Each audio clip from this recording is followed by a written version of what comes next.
I think we have the next one, please.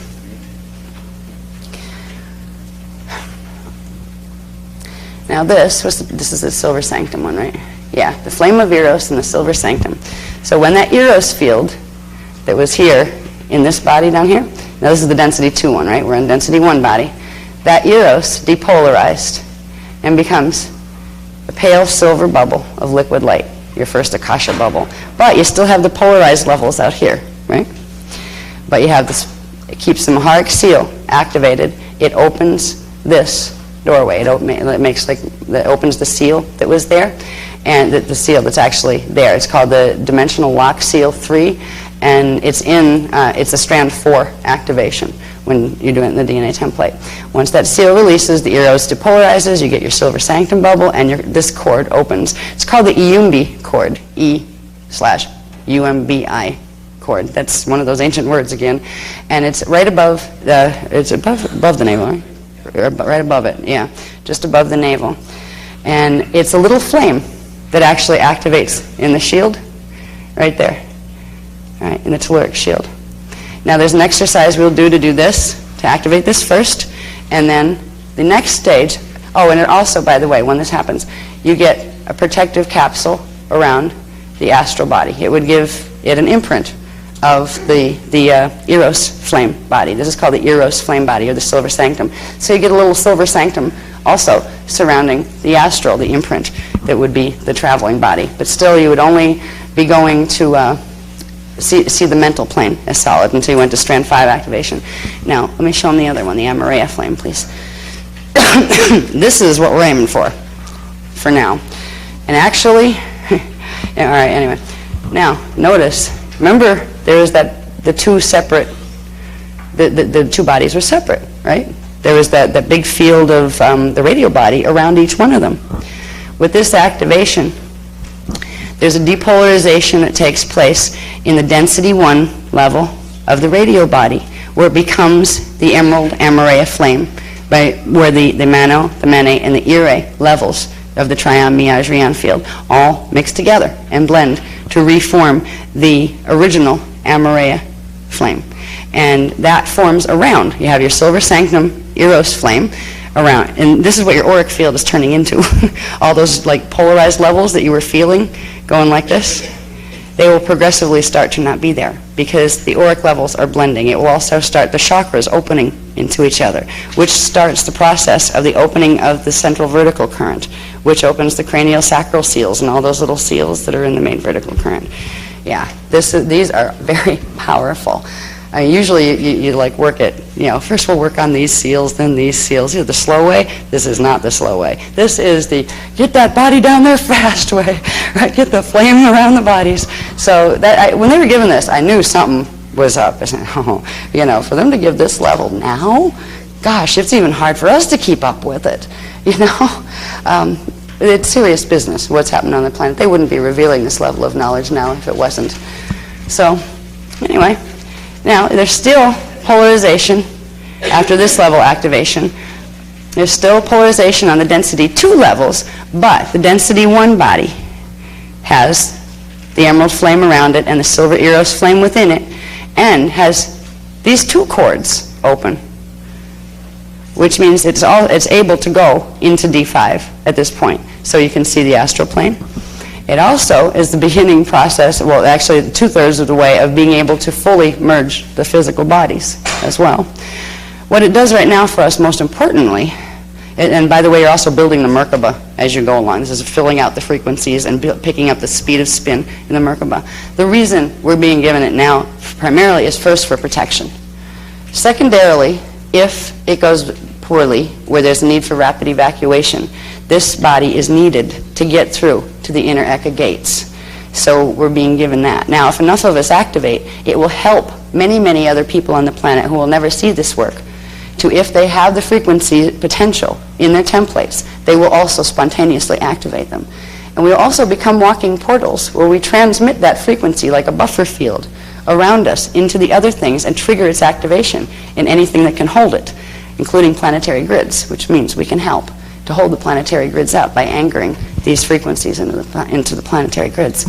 So, How many of us is enough? They didn't give us a number, but they've always said that, particularly with indigos, because they, I mean, there's indigos running around out there with 48 strands in their template.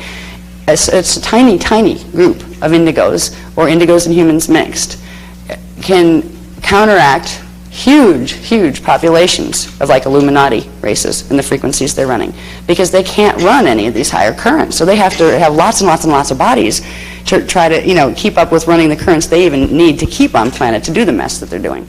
So the numbers don't matter right now, and they won't give them to me. I kind of ask the same questions. Never mind. Just do it. You know what I mean? Just do it. Don't worry about who else is doing it. Just, if you want to do this, be a part of this, do it. And trust that there will be enough. All right. And then I could take that two ways, like, oh God, it's that bad, but I won't go there, right? At least we know that if we can get these bodies activated within ourselves, we will be able to do several things. One is, if evac is necessary, we could be on that list, right? We may get the chance to do that with the physical body. It will also help to clear something else that's called the shadow. And this is what I wanted to get to for you to understand, is the shadow body. I think that's coming up. Oh, yeah. All right, yeah. We'll start there with the shadow body. Yep. Okay, now, we're going to start with the implants, the 4 black hearts of Metatron implants. These are the implants of the beast. These are the signs of the beast in the body. They manifest in the chakra, in the main vertical current here. They manifest in the Cathara grid at these points. This is called the 666 seed atom. Yep. And it has to do with that Stargate 6, Stargate 6, Stargate 6 connection where the horizontal crossbar of the blue sword comes through. If they have their way, that blue sword comes through here and goes right through the body and completely reverses the whole shield template. That's the plan that they have on their side. All right. Now, this is the area also. Notice where that is. It's between the 6 and 7 point. This point here is the place in the body where the Amare flame would activate in the base of the thymus. So when we activate, when we do these flame body activations, we are clearing this area. We are neutralizing, beginning the process of neutralizing these implants. All right? There's a process of neutralizing implants because the implants aren't the only problem. The implants allow the problem to become our problem, and I'll show you what they are in a minute. Can you go to the next one, please, Cindy? Now, just to give you a quick view of, what should I want to say? Implant. I wanted to show them in the DNA. Okay, let's look at this for a minute as the DNA template. This is where those black heart implants would manifest in the DNA, and these would be where the Jehovian seals that we talked about before of the, inner crucifixion are taking place. The 666 seal would be here between strands, where am I? Strands 6 and 7. Now, this is looking at the DNA template a little upside down. Strand 12 is here. It's also to show that this is also your shield. That diagram for the DNA strand template. Can you kind of shift that up for a minute, please? This diagram actually is a diagram of a portion of your shield, your Maharic shield. Can you bring it down now? See how the 12 is up here? Now I have it flipped to show something. Bring it down, please. Yeah. That same diagram, but let's say put the 12 down here. The drawing ended up that way for some reason on this one. The 12 down here. It's if you're standing, right? You're looking at strand 6. Strand 12 behind you, right? This is in front of you. Over to your left, you have the strand 3 programming. Over the right, the strand 9 programming. This is part of how they teach you how to do Merkaba spin. How you know, wait a minute, where am I counterclockwise or clockwise? But this shows you also that your DNA template, it literally is a part of your shield, and it's part of the Maharic shield that activates below your feet when you do the Maharic seal and all of those activations. And it's showing you the orientation of where in your shield the implants are, and where they are is where it's something called the shadow body. And there's 4 levels of shadow body. These implants are on 4 density levels. They're on density 1, 2, 3, and 4. We got them in strand 5, in strand 8, in strand, I get cross-eyed with this, 11, and in strand 2. This is the one we have to worry about right now, because that's the last one, the last black heart of Metatron, that once that's fully activated in the grids, and that's what the beast starts. That's what it sets these in motion. It sets the whole sword process in motion. That's the last one. The others have been partially activated for a number of years at different times. I think it started in 25,500 when they started activating this stuff.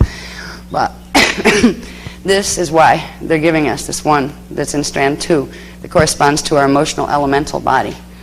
All right, it'll come right through the elements in our body, the water in our body, the atoms in our body, the blue sword currents. The flame body activations we're being given will protect us from that happening. And there's a series of steps to them that if you run the steps, and the ones 1 through 7, you only need to do them once. And you can do them, if you want to do any one of them after that, you can, like within the 4 to 6 week period that you need to wait just to amplify if you want to. But after that, you can do technique 8. And that has to do with something called the visitors. We have a shadow body, and I'll show you what that is in a second. And there's something else called shadow dancers. Dancers. All right, this is our shadow body, how it is manifesting. Yeah, let's go up density 1. You know how our radial body is supposed to look, right? Well, here's the electrostatic fields, the unnatural ones. We're actually carrying these with us in our auric fields, and they're actually in the atoms. If you look at your atom, like an atom, as a little auric field, the atoms are even carrying these. So this is an internal and an outside of your body phenomena. This is called the net, that a Nibiruan electrostatic transduction field. What this does is create a mess. All right. These implants, and they have already been partially activated except for the lower one that has not been fully activated. That natural current, that natural conduit that would come up, the EMB cord that would come up here, and the other cord that would be, it's called the Azure cord that would come up here, that allows for the consciousness to move out and take the imprint of the radial body with it to create an astral body. What it does is split the current. It lodges half of it over in the 3rd dimensional mental body plane, and it takes the other half and puts it in complete reversal.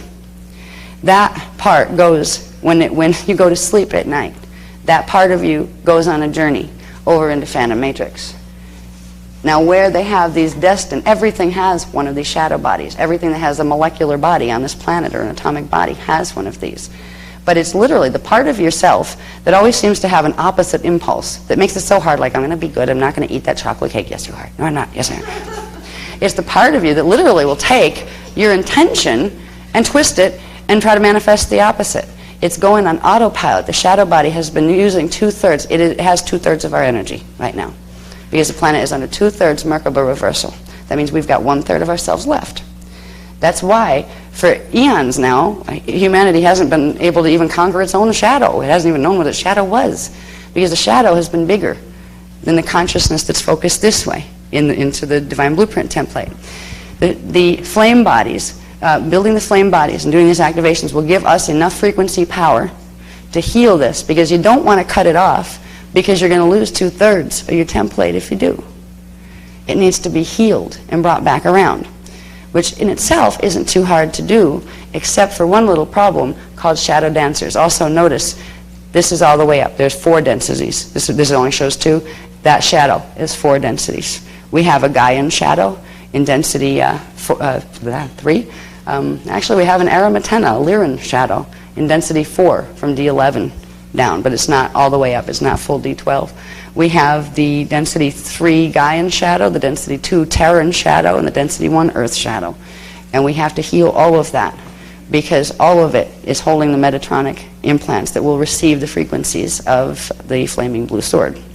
So the problem isn't so much the shadow, it's what the shadow is connected to. And this is where we find out about little, let's say, what do they call people who, not party crashers, but ones who jump on the bandwagon and try to get a free ride. Here's our radial bodies and our shadow bodies. The shadow bodies that are manifesting in that electrostatic field false radial body. See, they carry that false radial body imprint with them into phantom when we go to sleep, and they're connected directly to something over here in the Wissadet black hole system through feeding tubes of energy, literal feeding tubes of energy that work through the implants, and they've been working for a long time. These guys suck energy off us through our shadow bodies. The shadow body has the reverse coding that allows them to plug in with their reversed frequencies. What they can also do is push their consciousness through those cords. And this is already going on, but the ancient stories about possession, well, this is possession. All right, this is how it occurs. This is big possession. Because if a shadow dancer, we call those the dancers, there's the shadow, they're the shadow dancers because they're dancing with the shadow, and they don't belong here. The shadow belonged to you. That was a part of your template that was taken and twisted and turned into something it was not meant to be. But these were never a part of your template. These are from another matrix completely. They forced a bond through the Metatronic bond and the Metatronic implants into your shadow body. So what needs to be done for healing is disconnect the cords to the dancer and then bring and heal the shadow body and bring back your energy. So that's what the flame body activations and the shadow healing technologies that go with them will do. It will begin that process. But literally, we all are connected to those things right now. If you looked at those things in their true form, because they'll show up and sometimes they'll even manifest here, like not by body snatching, but like literally beam in temporarily and say, hello, I'm an ascended master from another place, or something. They do a lot of that. They like to show off and try to make you believe that they're important. But, all right, wait a minute. What? I just ran my train of thought again. What? I know. All right, I'm just being told get on with it. Okay. They want to get to the activations. All right, I know why. All right. We're gonna get help with these activations because there's some new people and stuff. The new people who want to participate with them. There's a group of Iani that are going to send frequencies into the planetary shields under where we are, under this building, and it will help to amplify. So people that might not be able to hold the frequency yet, it will give you the boost if you want it. It's there, and it's like benign. It doesn't belong to the Iani. The Iani aren't connected to your fields or anything. They're simply going to amplify the grids, but they have this timed. So they're telling me to shut up and talk faster, basically. All right. Anyway, that is our problem. This has been the nemesis of humanity for the last 25,500 years, and we are finally being given back the technologies where we can heal ourselves and get that polarized part of ourselves that always seems to fight with us back in line so we can start getting ourselves together and healed and safe. Okay, I didn't have any more, did I?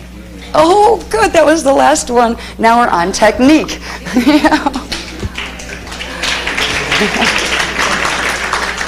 Now, that's not the last thing we'll talk about. Tomorrow we'll talk about the big stuff. The big picture thing, what's happening with the wormwood and all that stuff.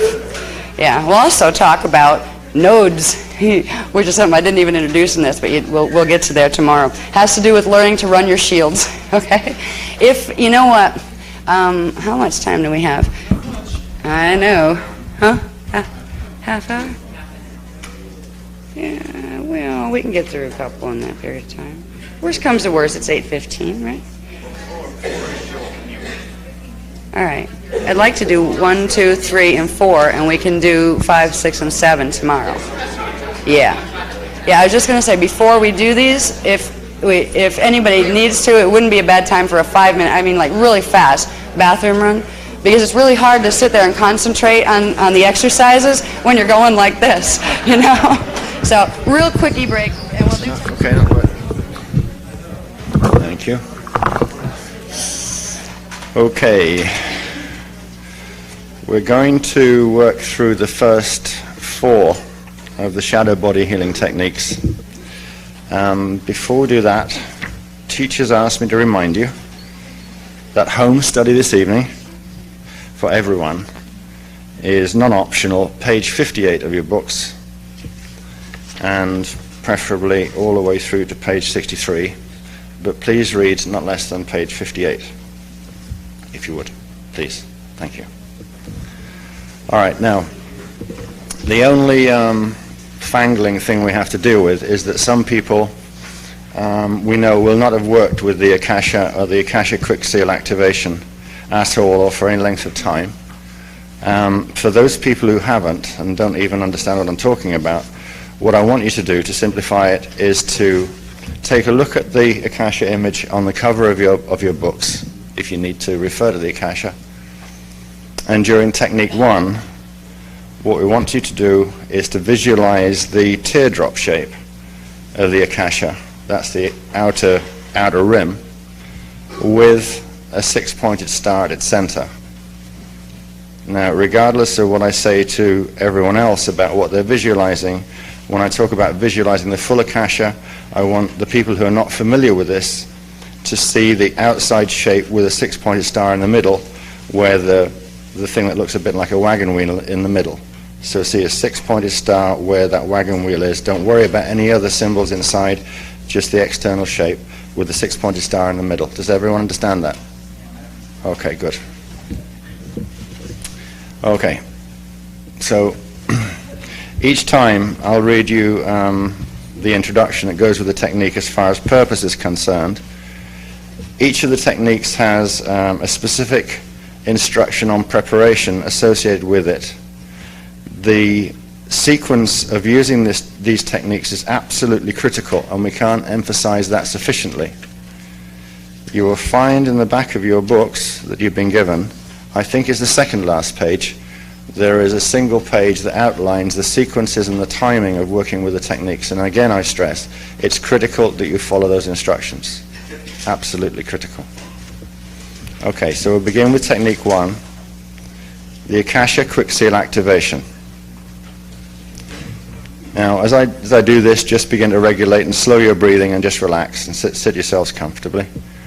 The Akasha Quick Seal Activation is a progression from the Maharic Seal technique through which the accumulating benefits and properties of working with the Maharic Seal are strengthened, amplified, and developed further.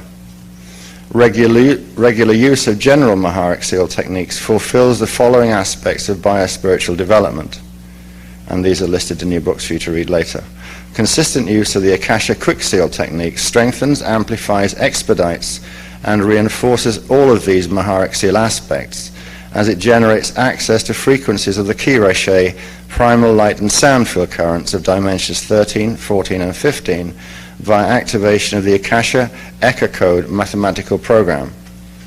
The Akasha Quick Seal technique is also used to create and strengthen a dedicated line of frequency for development of clear communication between the D12 personal divine blueprint Christos avatar identity, the density 5, that's D13, 14, 15, personal Rishi identity, and the 3D self. The Akasha Seal dedicated line provides intensified protection and amplified bioenergetic field strength in terms of multidimensional contact, shadow healing, and Akasha Merkaba activation technologies. The Akasha Quick Seal activation technique is also used as a preliminary and a prerequisite technique prior to more advanced technologies of shadow healing, Amareya flame activation, and contact.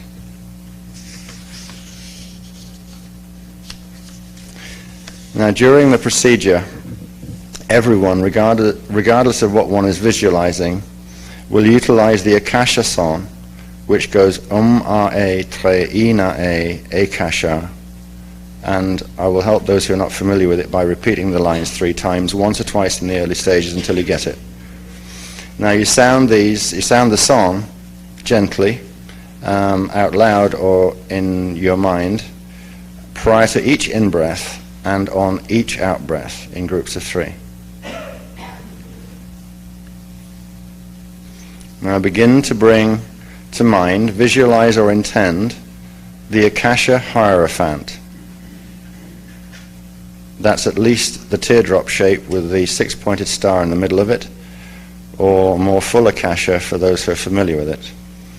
So begin the visualization process or intend that in your mind's eye the Akasha Hierophant is present at the pineal gland in the center of your brain. Visualize the Akasha Hierophant surrounded by a pale blue sphere of light. The pale blue sphere containing the Akasha Hierophant is called the Akasha Sphere. This sphere will buffer your body and its readiness to accept frequencies until you're able to assimilate them.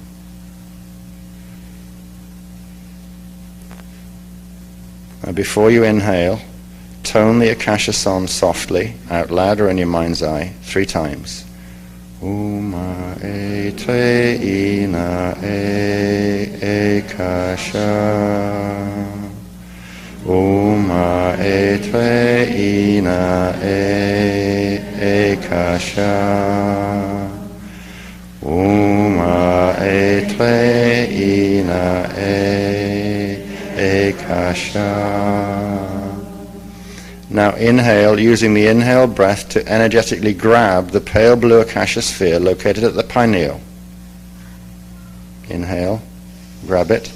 And on the exhale, use the breath to push the Akasha sphere all the way down to chakra 13 at earth core. And again tone the Akasha song 3 times.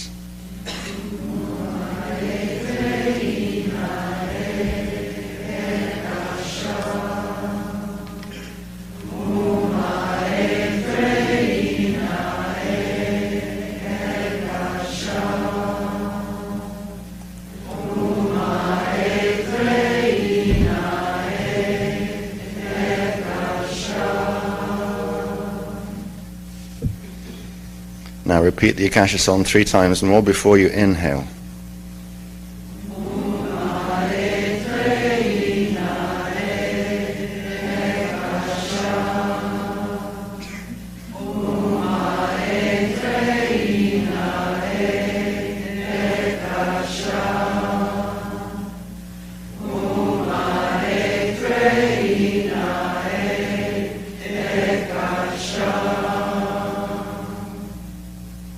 On the next inhale, draw the Akasha sphere up from the earth core to your personal Maharic shield 12 inches below your feet. Inhale. Pull the sphere up. And exhale while watching the sphere become a pale silver blue sphere that expands outward to form a large sphere.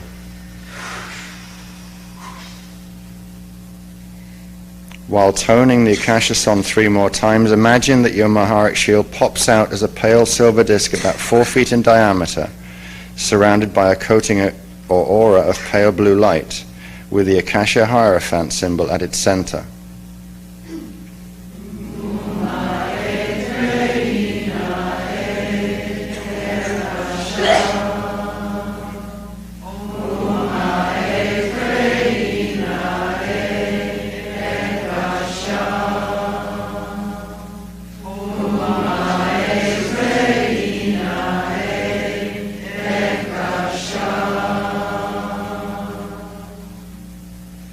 Now bring your attention to the center of your Maharic shield 12 inches below your feet.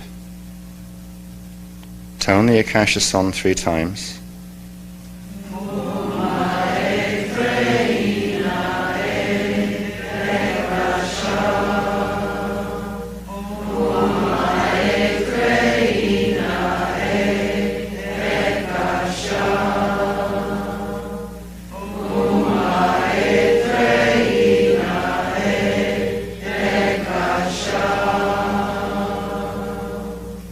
On the next inhale, use the breath to draw the Akasha Hierophant symbol without the pale blue sphere from the Maharic shield center up into the 4th heart chakra. Inhale.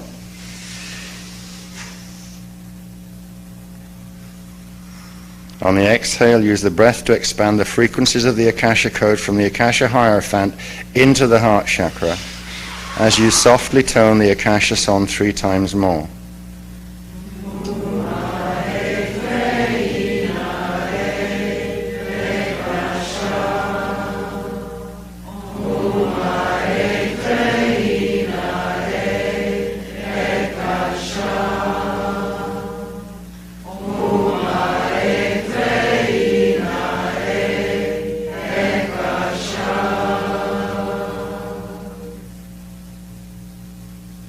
Tone the song 3 more times, and on the inhale, use the breath to energetically grab the Akasha Hierophant symbol at the heart center, and on the exhale, use the breath to push the Akasha Hierophant up to the 14th chakra, 36 inches above the head, and then repeat the song 3 times more.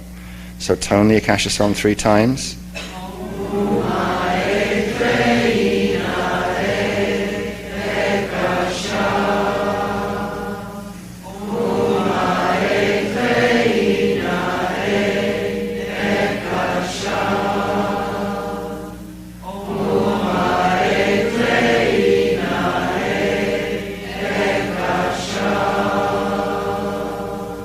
Inhale, grabbing the Hierophant at the heart chakra, bring it up to the 14th.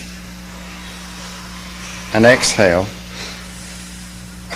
pushing it up, and tone the song once more.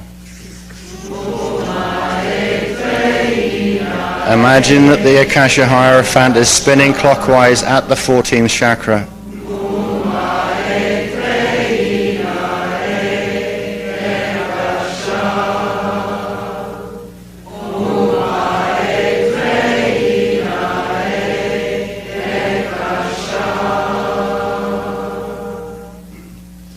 Now move your attention to your Maharic shield 12 inches below your feet.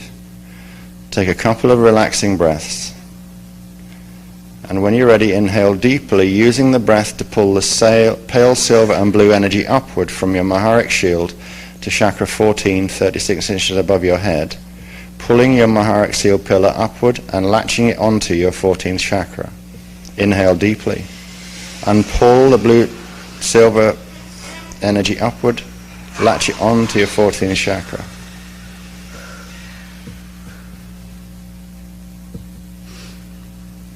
Now, envision the 4-inch diameter pale silver cord of Maharic light that would normally come up with the activation of the Maharic seal pillar, and focus on chakra 13 at Earth's core. Inhale, using the inhale breath to draw the Maharic cord of pale silver energy up into the body and to the 4th heart chakra center. Inhale. Expand the pale silver energy to form a pale silver Maharic sphere of D12 frequency within the 4th heart chakra.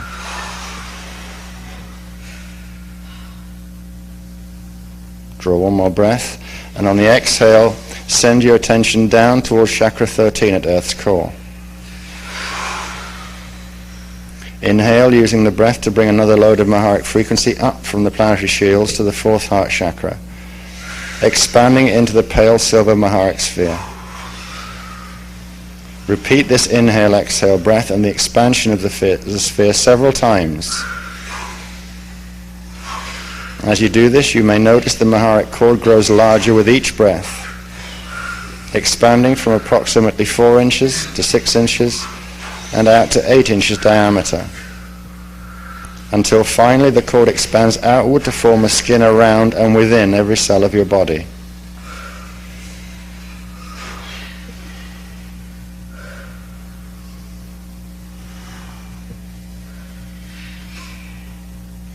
Now bring your attention to the pale silver Maharic sphere you have created in your heart chakra.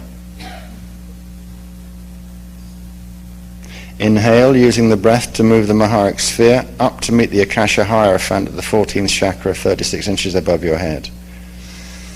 Sense the sheath of Akasha code charged pale silver frequency encasing your D1 etheric body, radiating from within the body to about 1 inch above the skin. This pale silver Maharic crystal skin charges and saturates your etheric body with Akasha code amplified D12 Maharic frequency subharmonics. Try to sense and experience directly the peacefulness and all-knowing nature of this frequency.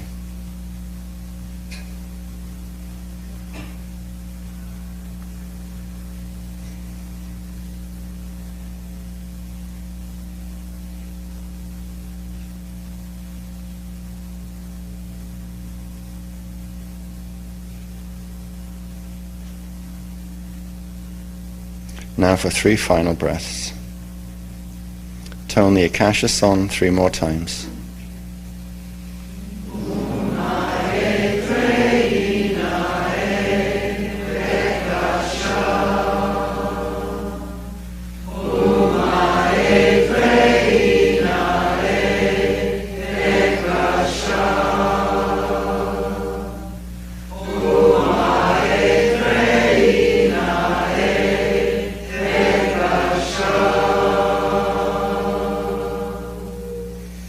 Inhale, and on the exhale, expand the Maharic sheath crystal skin further outward around your body and into your auric field. The skin will begin to assume the teardrop shape of the Akasha. Repeat the psalm 3 more times.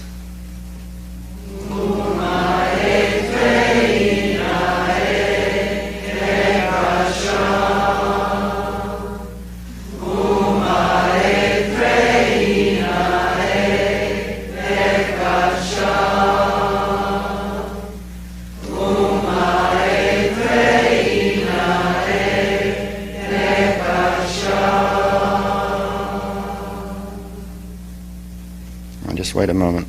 I want you to repeat this process now twice more. So in a moment we'll begin the song 3 more times. Repeat the inhale, exhale, and this time begin to expand the Akasha teardrop shape out to the earth core below and the 14th chakra 36 inches above your head. And on the final round of the breath, expand the Akasha shape as far out into the universe as you can possibly imagine. Inhale, song 3 times.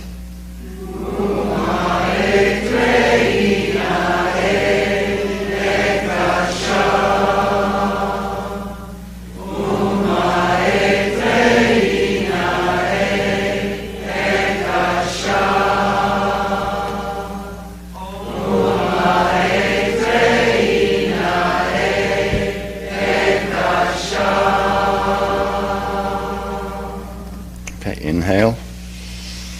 On the out breath, expand the silver Akasha teardrop down to the earth core and up to the 14th chakra above your head.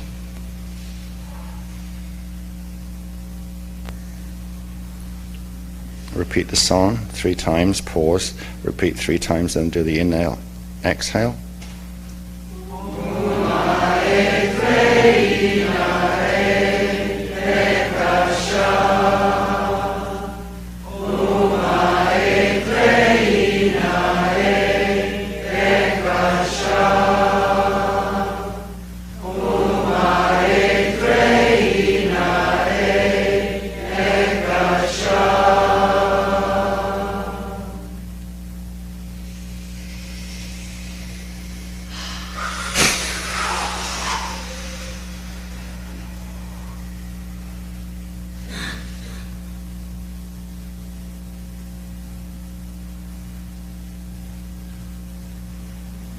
Repeat the song.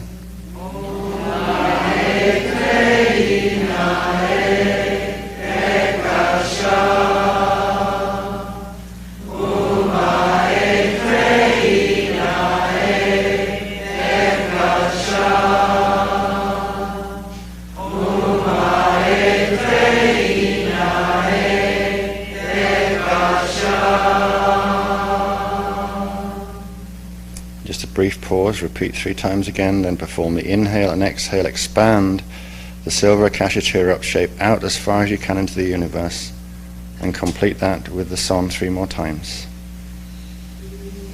Ma e tre ina e Akasha, Uma e tre ina e Akasha.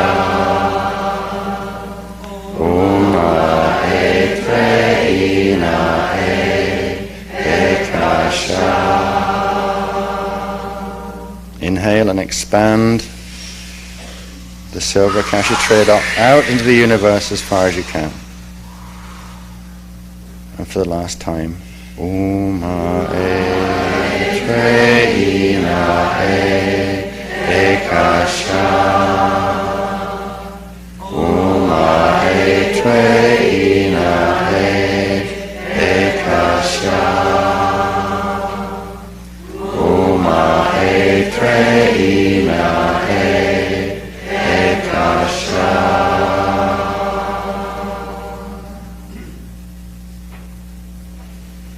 And for those of you that are comfortable with a very soft voice, we'll sing Maharata Kumbai Vectus as a Tanyetu in Ebukai Iblion by Vecta Maha by Vectai un ore un amor Iste ante iste trashta era Patate uma ashelunta eja inte doe Shadayure akuntan akuntan Shadayure akuntan akuntan Shadayure akuntan.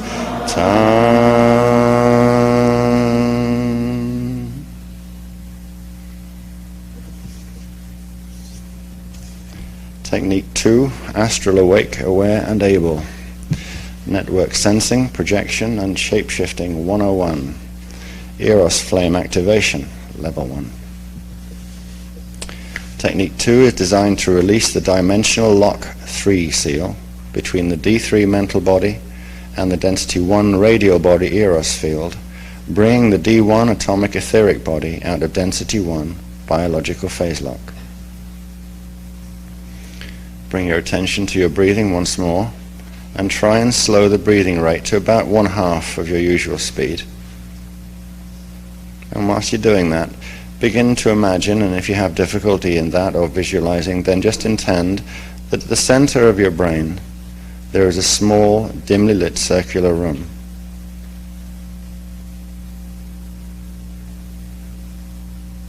And within this room, there is a gently spiraling staircase descending downward into a calm, pale blue-gray space of energy within you.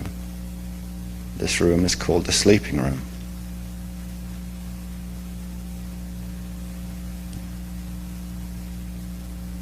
Do as much as you can to bring the focus of your mental attention into the center of this small circular room at the top of the staircase. It's dimly lit in this space, so you'll need to feel the sensation of being within the circular room until your inner eyes adjust to the dim light. Begin by feeling the sensations around your physical body as if you're in this small circular room. What temperature is the air as it touches your skin?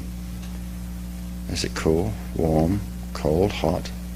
Is it comfortable here?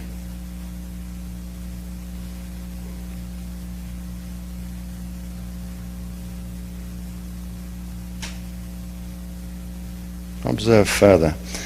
Can you detect any sound in this space? And if so, what kind of sound?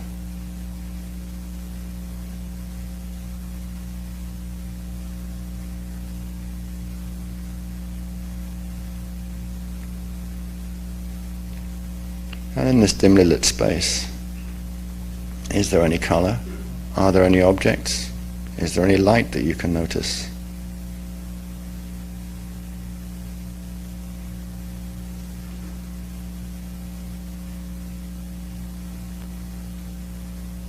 Imagine that the circular room is physically real and that your physical body is standing within it. Sense with your physical and mental bodies where the entrance to the spiral staircase is positioned. If the spiral staircase were to magically open up now, emerging from your physical body and into the room you are now physically sitting in, sense the area of your own physical body from which the staircase would emerge. This point, this area of your body, represents your own natural departure point. Is it to your left or right? Directly in front or in back of you? Is it above or below navel level? Is it above or below the navel itself? Is it above or below your head or feet? Everyone has a departure point. It is the area in the body template from which the mental body consciousness naturally expands to enter states of projection. If at first you're unable to sense the departure point, simply imagine where you would like it to be and put it there.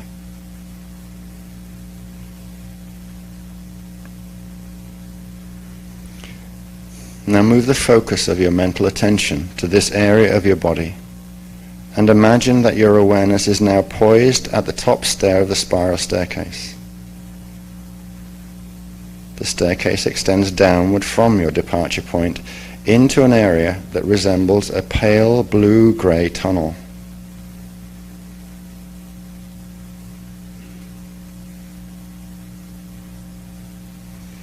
Now we want you to sense the location of a handrail on the staircase. And we want you to imagine yourself reaching out to grasp this handrail with the appropriate hand.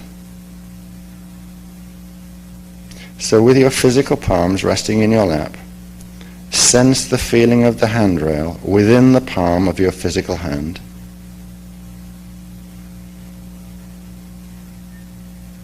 And whilst your hand remains resting loosely in your lap, use one of them to physically grasp the invisible handrail. Actually allow your hand in your lap to move as if you were holding the handrail.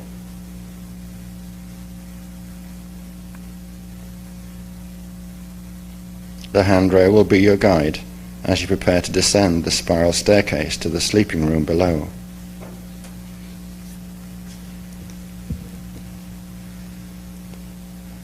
So using the imagined sensation of the handrail, literally formed in the palm of the hand that you're using as your guide, imagine now that your mental awareness begins to slowly walk down the dimly lit stairway. Count each of the steps you take as you slowly descend.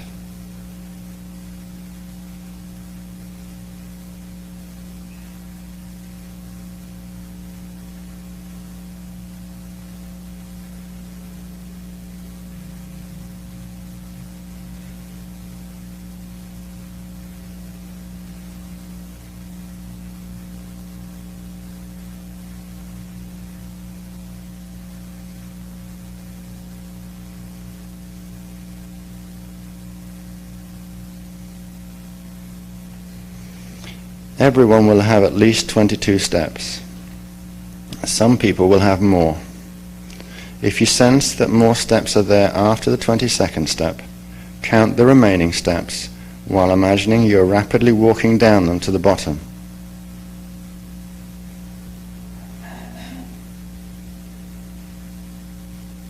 Remember how many additional steps there are.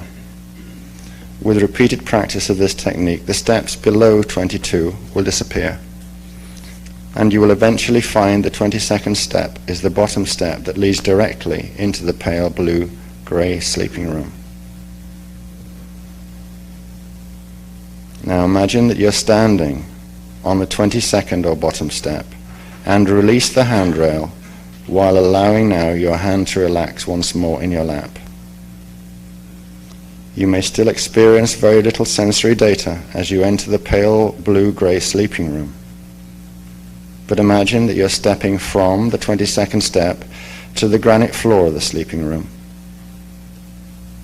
while imagining the sleeping room as a circular granite cave that is dimly lit with a very pale, diffused blue light.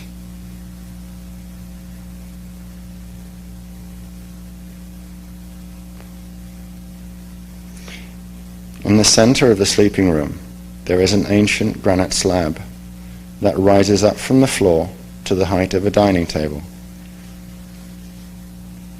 Imagine that you are slowly walking forward with one hand extended to, as it were, feel your way along, as if moving through your physical home in the dark. Continue to sense that you are walking forward in the sleeping room until your extended hand touches the raised granite slab in front of you.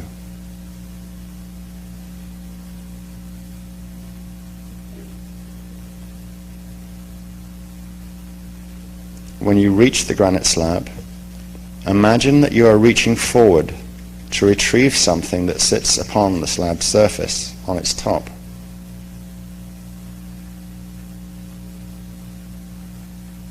Allow yourself to feel the top surface of the slab, searching with your fingers to locate the small object awaiting your retrieval.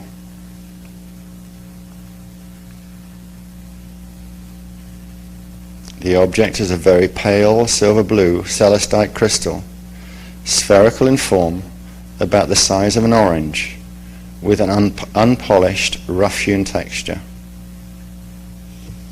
The celestite crystal is the door key to your density 1 etheric body.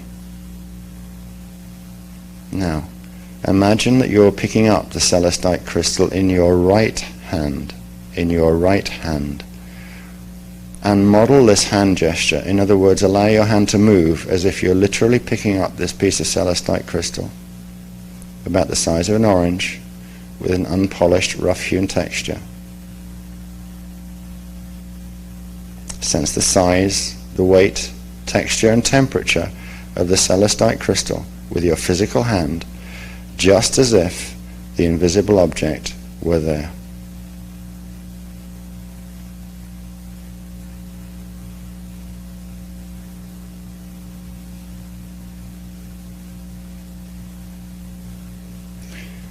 Now in a moment I want you to draw pale Maharic current up from Earth's core into your body, up to the heart chakra, and when you've drawn it, you will exhale the Maharic current from the heart chakra down your right arm, into your palm and into the celestite crystal.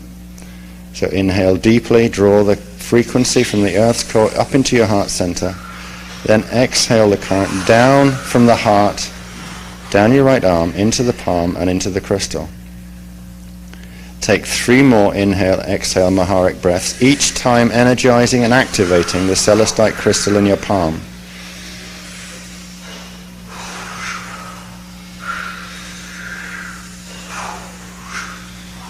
At the end of the last exhale, imagine the crystal is glowing and pulsating with an aura of pale silver light.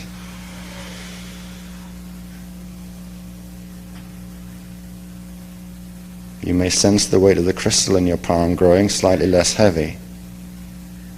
You may sense nothing, but even so, the celestite crystal is now activated. Now in a moment, I want you to move your physical right hand, imagining the activated celestite crystal within it, to a point on your physical body just below the navel. Cup your hand over this body area when you reach it, as if the invisible crystal were positioned between your palm and your body.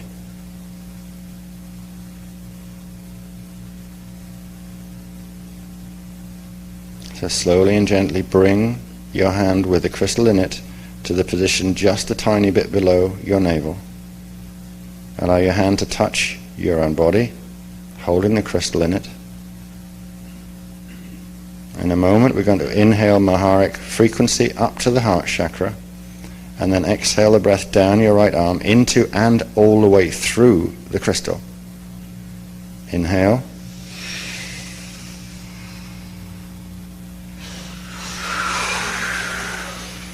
As the breath carries the frequency into your body, there is a sensation of mild buzzing in the area just below the navel, as the data key stored in the celestite crystal moves into the corresponding lock on the etheric body door. If you have not felt a button, take up to 3 more inhale, exhale Maharic breaths through the celestite crystal to amplify the Maharic charge that will release the data key.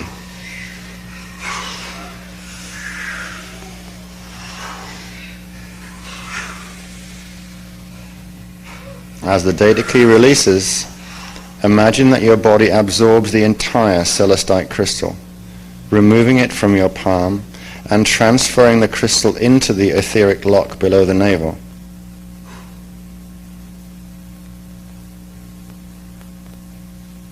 And gently allow your right hand to return to your lap while shifting your mental focus to the area of the body where the crystal has entered. Imagine now that you can sense the weight and gentle buzzing of the celestite crystal within your physical body just below the navel. The crystal is now rotating slowly and pulsing in a gentle rhythm. On every pulsation, releasing a pale silver-blue celestite wave field of frequency. Each frequency rays contain the natural activation code mathematical program for your personal etheric body.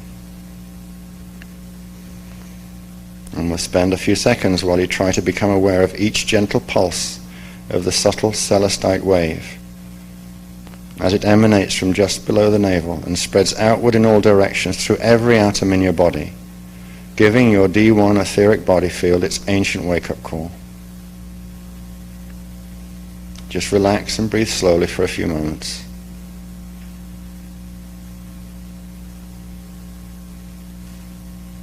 If you cannot sense the celestite waves, your atomic etheric body does sense them and is now responding accordingly.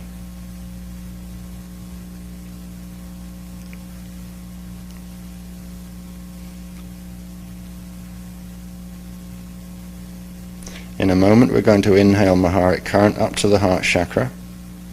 And on the exhale, we will move the current within the heart chakra to form a small pale silver Maharic ball about the size of a golf ball within the heart chakra. So take a deep inhale of Maharic current up to the heart chakra, and on the exhale, create the small pale silver Maharic ball.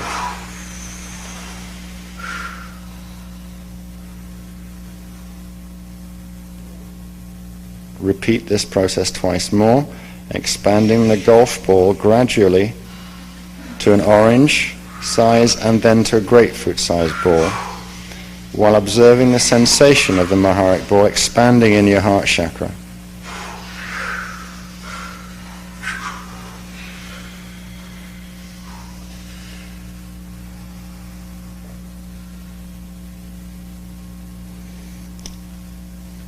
Now we're going to take a final breath in a moment, but draw the Maharic current directly into the Maharic ball and use a forceful exhale to burst the Maharic ball while pushing the released rays of Maharic current throughout your entire body and outward into your auric field. So take a deep inhale of Maharic current directly into the ball. Burst the ball.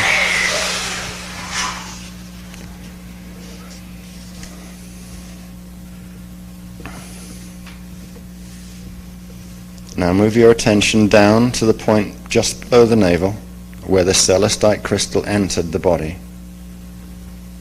This point of the body is called the E-ombi.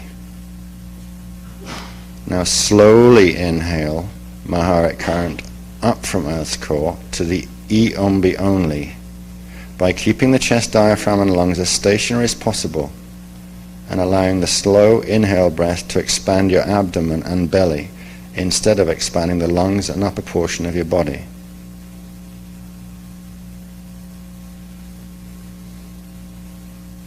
Take a few more Maharic breaths in the abdominal breathing posture, expanding your belly out first,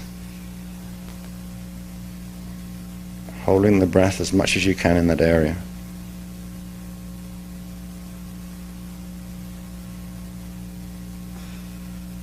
Take 2 or 3 more practice breaths, and then we'll initiate the activation breath.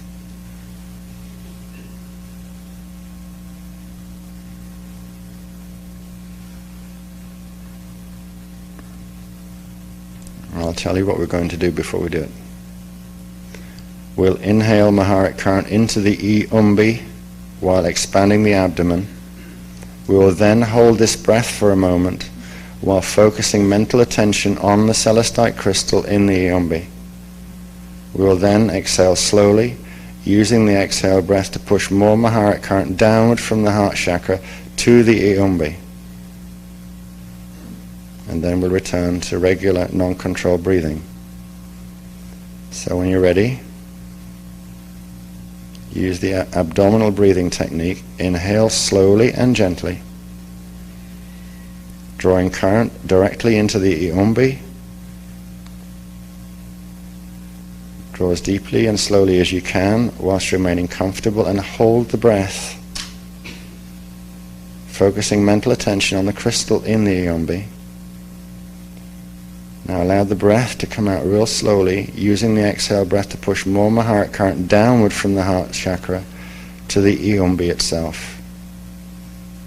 And when you're done, return to regular, non-controlled breathing. Relax and breathe easily, waiting for a very subtle pop sensation or sense of expansion or warmth to occur within the E-umbi as the E-umbi lock seal releases, freeing the D1 atomic etheric body for merger with the D3 mental body to initiate D3 mental plane projection travel.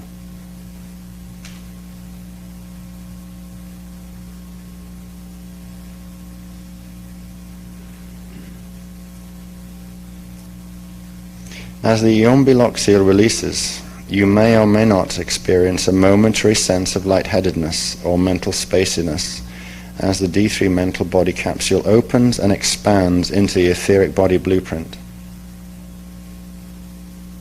The etheric body exists as a D1 E-ray primal current energy field within and surrounding every atom, and which extends like a form-fitting pale blue-gray energy spacesuit around the entire physical body. Your etheric body is now ready for independent travel under the direction of the D3 conscious mind ego.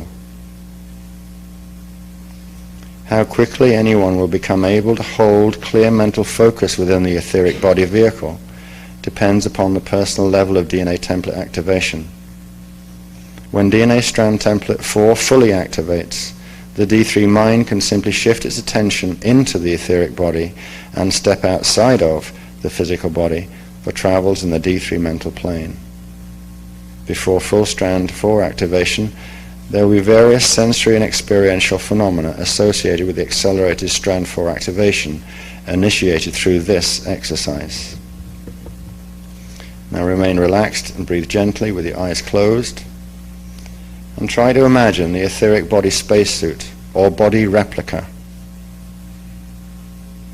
Imagine or intend that you can see its pale blue-gray form sitting within your physical body in exactly the same position as your physical body.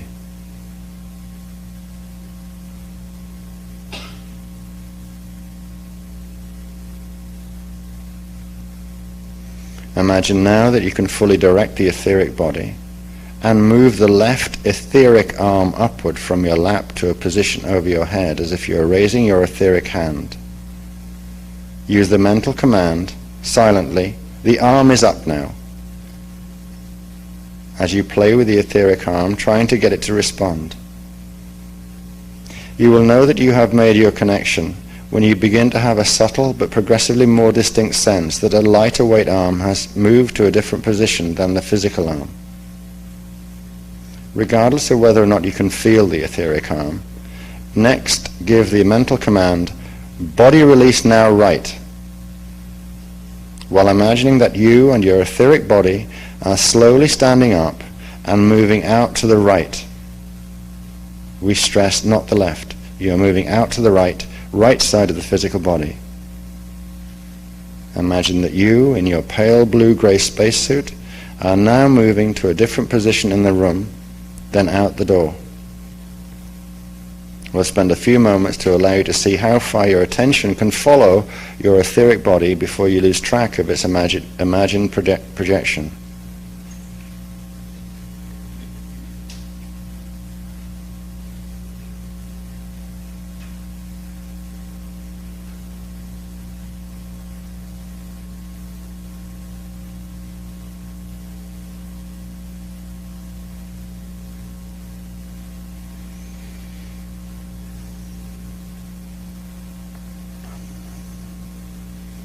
Now, remaining aware of you and your pale blue-gray spacesuit, imagine that you are walking back to stand beside the right side of your physical body. Unlike the physical body in its present condition, the etheric body has more flexibility of form than that currently available on a physical level. And we're going to see now whether we can do some shape-shifting. Realize the you that you think of as you in the spacesuit. It is the form that your consciousness carries in communion with the etheric body, just as your physical body is the form for your consciousness, or the form that your consciousness carries when you're in biological D3 focus. Choose now, choose a form, an object, a plant, an animal, and imagine that your etheric body is now a pale blue-gray cloud of energy hanging in the air to the right of your physical body, awaiting your command as to what form it will become.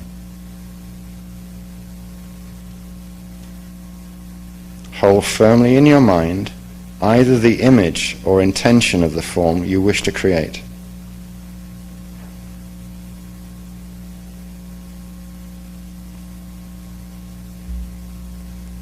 And now visualize or imagine that your etheric body has complied and turned itself into the form as the pale blue-gray form now hangs in the air at the right side of your body. Try to feel the sensation of being this form and of moving as this form, whatever form you've chosen, just take it across the room. Just move around a little bit with it.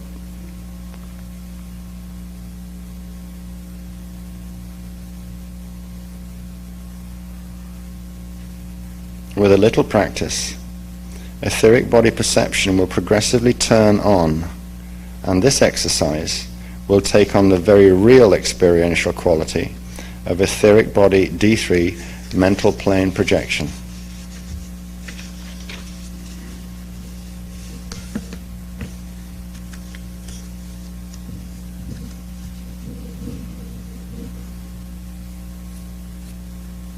And just slowly and gently bring your everyday consciousness back into your physical body, back into the room, and breathe easy as we prepare to begin Technique 3, the Eros flame and the silver sanctum, activating the celestite crystal and the etheric body Akasha seal. Eros flame activation level 2.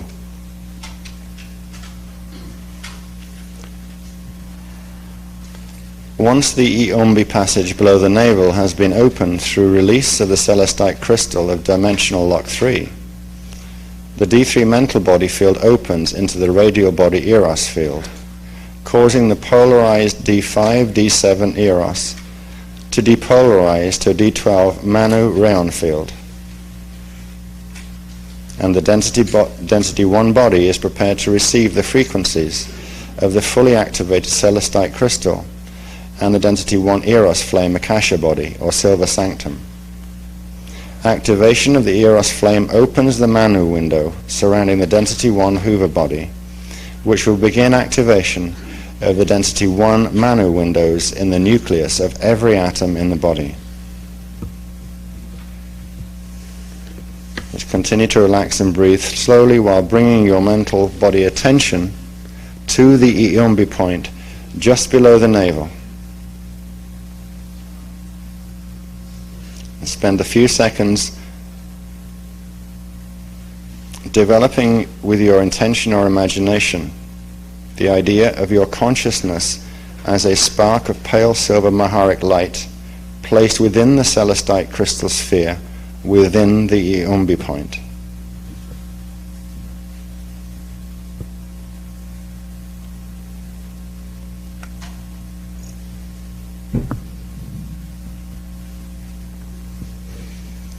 With your attention focused in the celestite crystal at the Iombi point, give the mental command, shift now to the etheric body vehicle, while imagining your etheric body moving out to the right of your physical body, with the silver spark of your consciousness placed within the brain center pineal gland of the etheric body.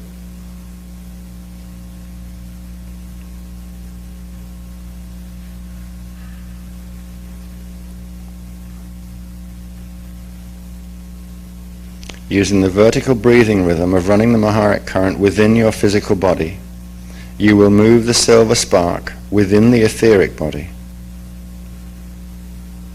In a moment we're going to use Maharic breathing.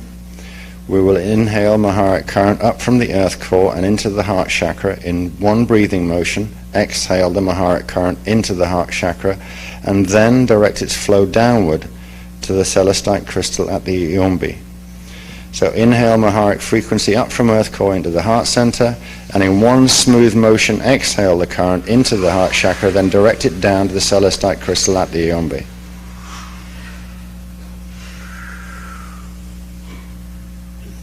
Take 2 more Maharic breaths in exactly this way, using each exhale to expand Maharic current into the heart chakra and then move it down into the celestite crystal.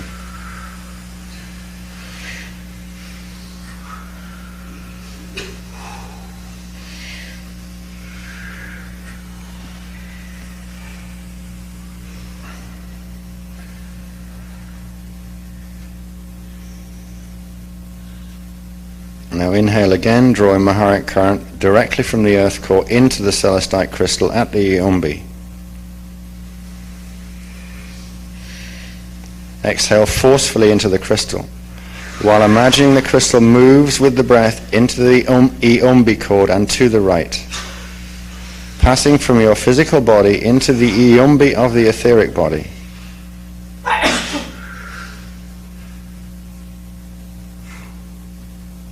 And now imagine or intend that the pale silver blue celestite crystal is now nestling comfortably within the iombi point of the etheric body.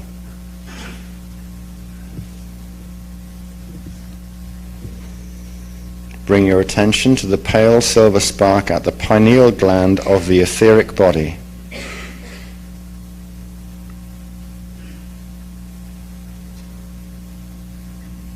In a moment we're going to inhale, and then we'll exhale forcefully while imagining that the silver spark rides the breath current, moving rapidly down from the etheric pineal into the celestite crystal at the etheric iombi point.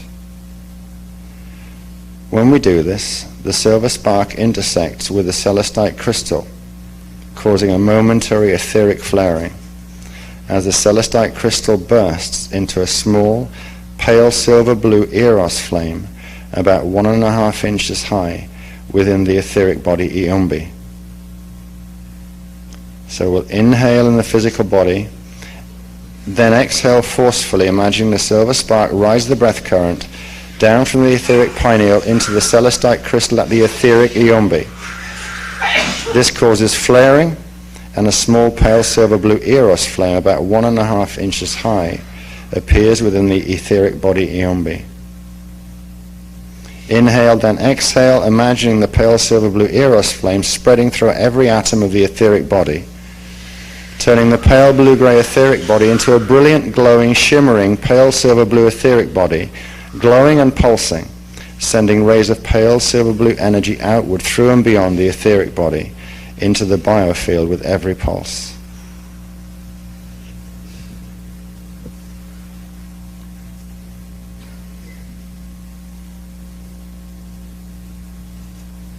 Focus your attention on the small eros flame at the etheric body iombi.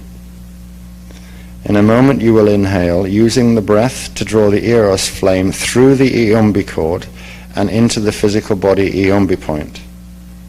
Inhale, draw the eros flame through the iombi cord into the physical body iombi point just below the navel.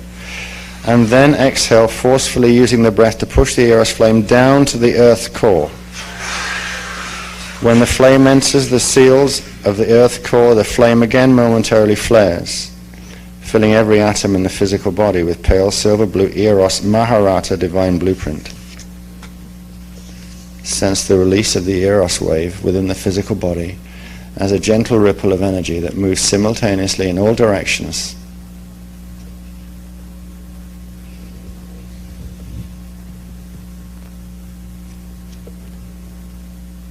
Now, with your attention focused on the eros flame at the earth core, inhale deeply and draw the eros flame up to the heart chakra. Focus your attention on the inside of the eros flame and then exhale forcefully, using the breath to expand the flame from within the heart chakra and outward through the body until the flame is fully expanded around the entire body and outward several feet into your auric field, forming the pale silver blue akasha inner sanctum body capsule.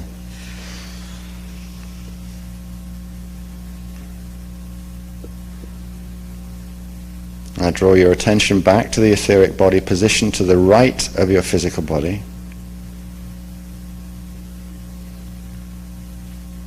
Inhale normally, drawing the etheric body horizontally back into the physical body. When the two bodies rapidly and fully align, the activated eros flame akasha capsule will momentarily flare as the eros flame phase locks within both the etheric and physical bodies.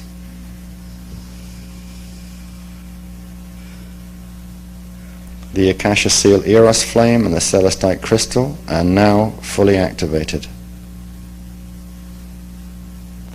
The celestite crystal will remain in position at the etheric body iombi point until you next use the technique 1, 2, 3 sequence to reactivate and amplify the eros flame activation, at which time the celestite crystal will again be found on the granite slab within the sleeping room at the bottom of the 22-step spiral staircase.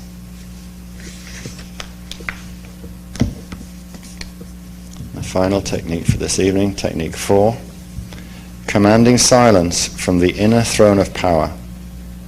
Amareya flame activation level 1.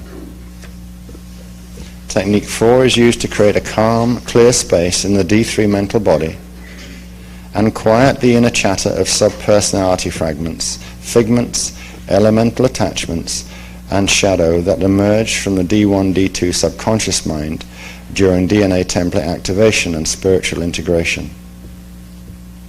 Empowering the relationship between D3 ego and the higher personal inner Christos to strengthen the ego's ability to reclaim its naturally intended power as co-director and healer of the subconscious forces.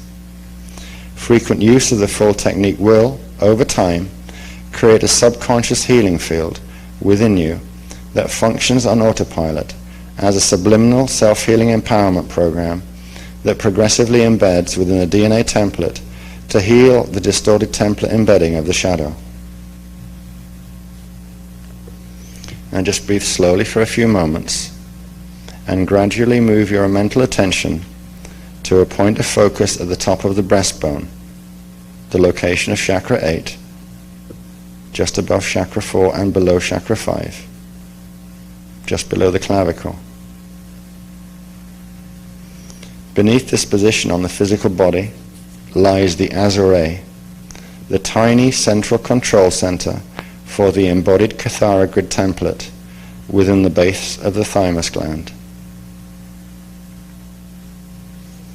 With your attention focused in the Azure, imagine that a deep azure blue azurite crystal sphere is located within the Azure. Within the azurite crystal lies the throne of power, the center point of the embodied Eka God seed, through which the eternal flame of Amareya embodies.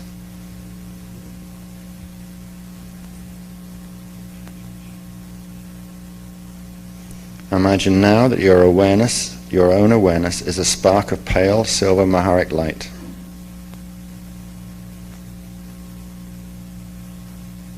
We are asking you to imagine yourself as this spark of Maharic light.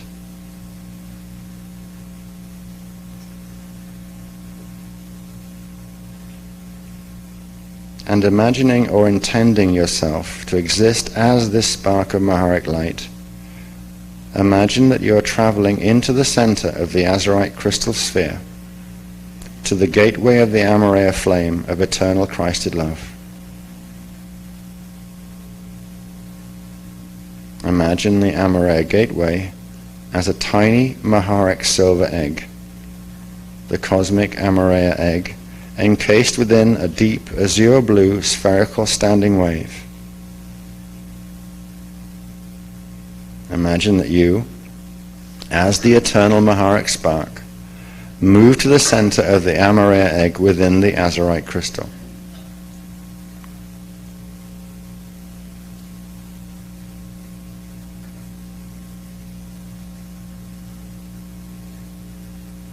You have entered the place of your eternal birthright. You have entered the hallowed ground of your original divine heritage as a living expression of the one God source. The Amareya egg within the Amareya gateway and Manu azurite flame is the eternal still point through which the still small voice of the God self within speaks. Now visualize or intend that you, as the spark of Maharic light, are now positioned within the Amareya gateway. You see and feel and know yourself as a pale silver spark of light, encased within the pale silver Amareya egg, within the eternal azurite flame of the deep azure blue azurite crystal sphere, the inner Eka center point of creation. Here, all things are eternally still, calm and peaceful. Here is the sanctuary within. the inner temple of Kemalahatia, the eternal safe ground and perpetual guardian of one's personal, eternal, direct relationship to God, Source.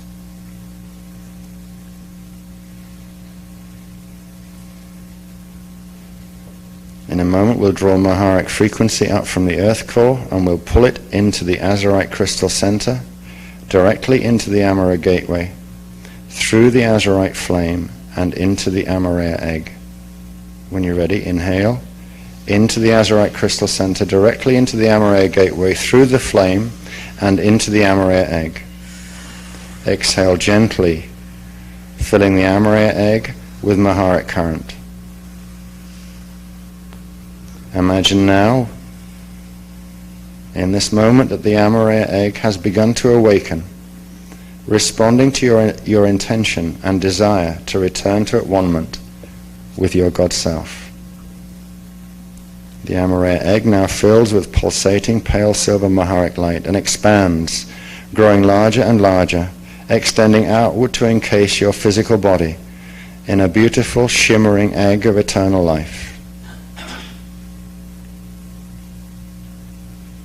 Imagine now that you can sense the living presence of God Source and your personal God Self everywhere around you. You are encased within its eternal love, mercy, protection, and divine understanding. Imagine that you can see and feel the Amareya egg fully encasing your physical body.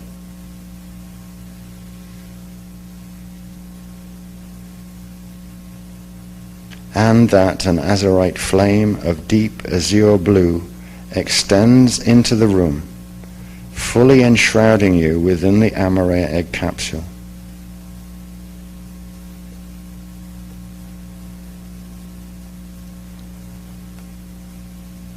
Extend your imagination to remember that beyond the azurite flame is the azurite crystal sphere.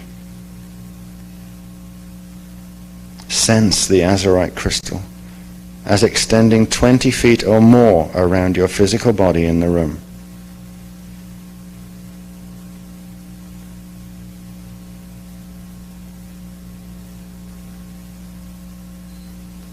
You have brought your throne of power directly into the 3D world now. You are the still point now.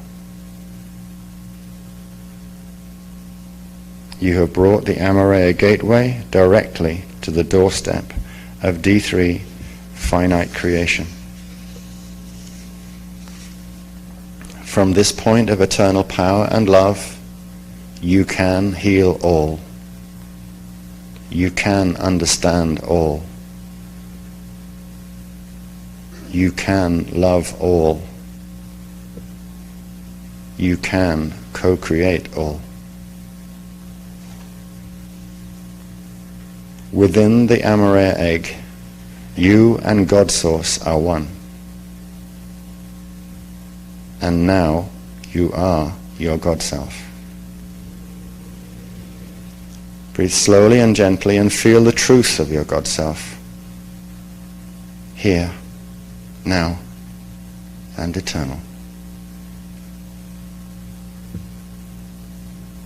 Feel the truth of your peace. Acknowledge and fully affirm this with strength. And repeat out loud the following declaration of the God Self. We invite you to speak the words of your truth now. Out loud. I am peace now. I am peace now. I am at one with all. I am in a safe and loving universe now. I am in a safe and loving universe now. I am love and I am loved. I am love and I am loved. I am innocent. I am innocent. I am healed. I am healed. I know my eternal truth now. I am my eternal truth now. I am my eternal truth now.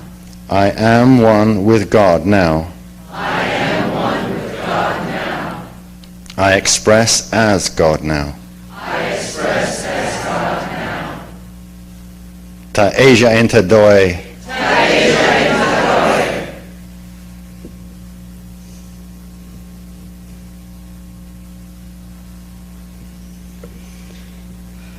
Inhale deeply, drawing Maharic current up to the Azare point at the thymus gland.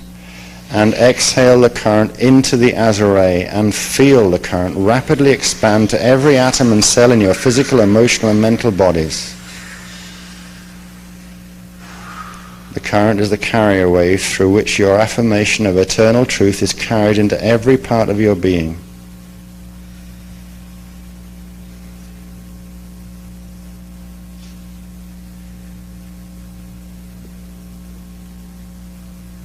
Now we want you to try and notice if there's any tension, fear, discomfort, unease, mental, emotional, physical distraction occurring within your being anywhere. It will take a short time to allow you to pay attention to how your body is feeling so that you can seek out areas of self that are resisting the spoken truth of the God self within.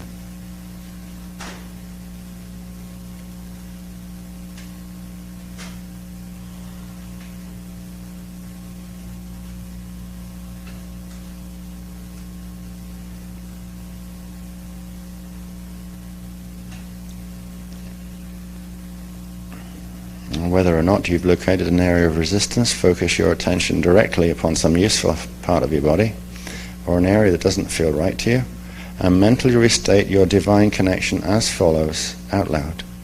I am the voice of peace. I am the voice of peace. I am the voice of knowing. I am the voice of knowing. I am the voice of God's self.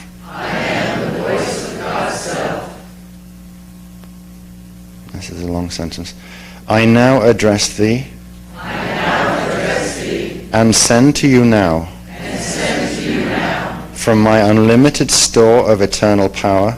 From my unlimited store of eternal power. And love. And love. Any healing that you may require. Any healing that you may require.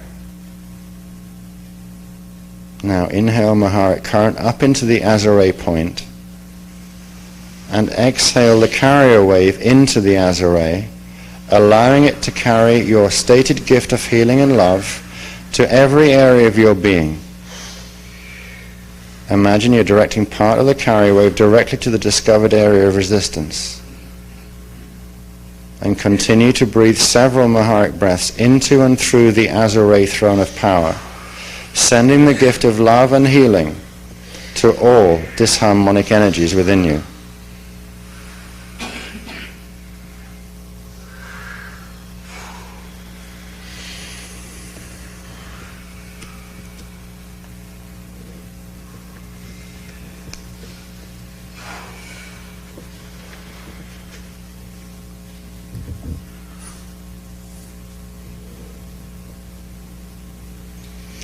Take a deep inhale of Maharic current into the Azare and hold the breath as long as is comfortably possible, while mentally affirming the following. I decree the following intention from this my throne of power. Just mentally affirming, that means quietly in your head, okay? Take another deep inhale into the Azare, hold the breath as long as comfortably possible, and quietly in your own mind say, I decree the following intention from this my throne of power. And then exhale forcefully when you're done. Feeling your entire body, every atom, every cell, poise itself in readiness to receive divine instruction.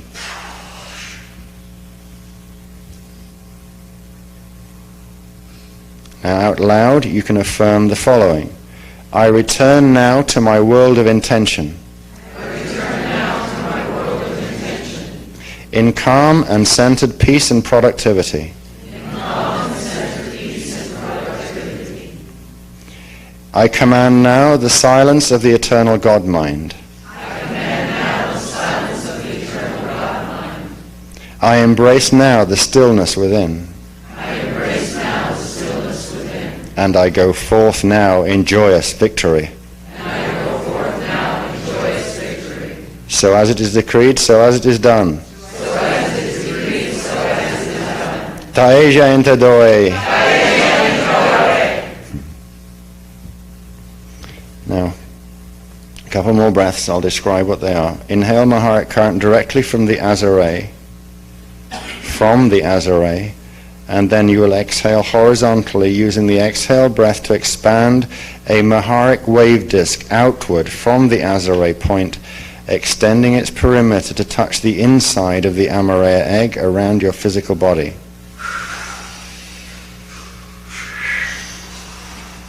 Inhale and imagine the Maharic disc is now contracting with the inhale breath, drawing the Amaraya egg, Azurite flame, and Azurite crystal back into the Azare. Inhale and imagine the Maharic disc now contracting, drawing the egg, flame, and crystal back into the Azare. Inhale and exhale once more into the Azare, using the out breath to deposit your throne of power back into its home station within the Azare in the thymus gland.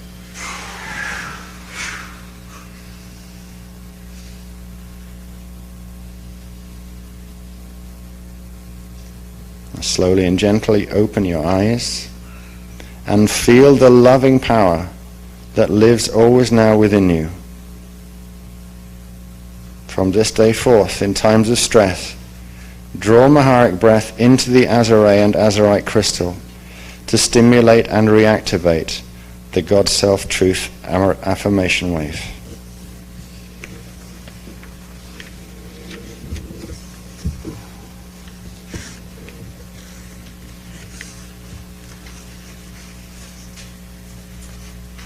Just bring yourselves fully and gently back into the room.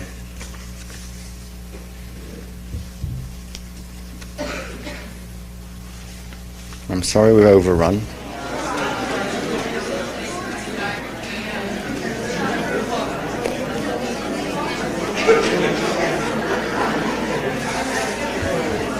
Good morning, everybody.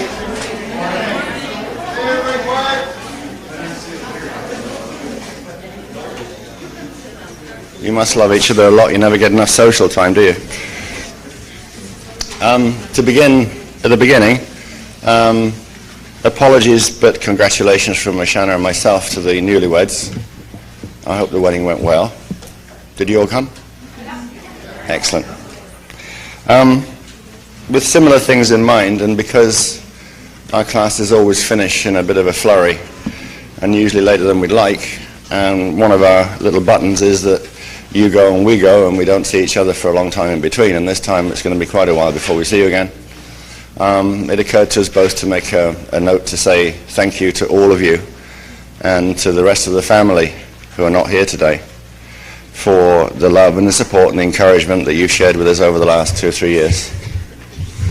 It's kind of odious to say, hey, family, and then start talking about individuals, but I hope you'll agree that there are certain people, particularly like Marianne, who has done a huge amount to hold the progression of the distribution of the teachings together, and has proved to be quite a sage, although I'm aware that not everybody in the E-group thinks that. Well, that's tough on them, it's not our problem. Other people, Joshua and Leah, have done a tremendous job in the Azurite office, particularly through the last 3 or 4 months, and frankly, without them, I would have disappeared up one of the various orifices in my body. And Ashana, I know, is able to concentrate on a number of important developments during the same time, so hats off to those 2 guys who've grown tremendously in the time.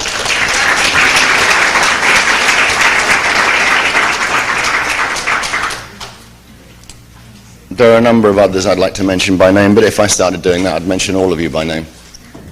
You just get the message. We're very grateful to you. You spend a lot of time expressing your gratitude to us, and one-way streets are kind of boring, you know. We have a tremendous affection for all of you, and if it wasn't for you, we wouldn't be doing this.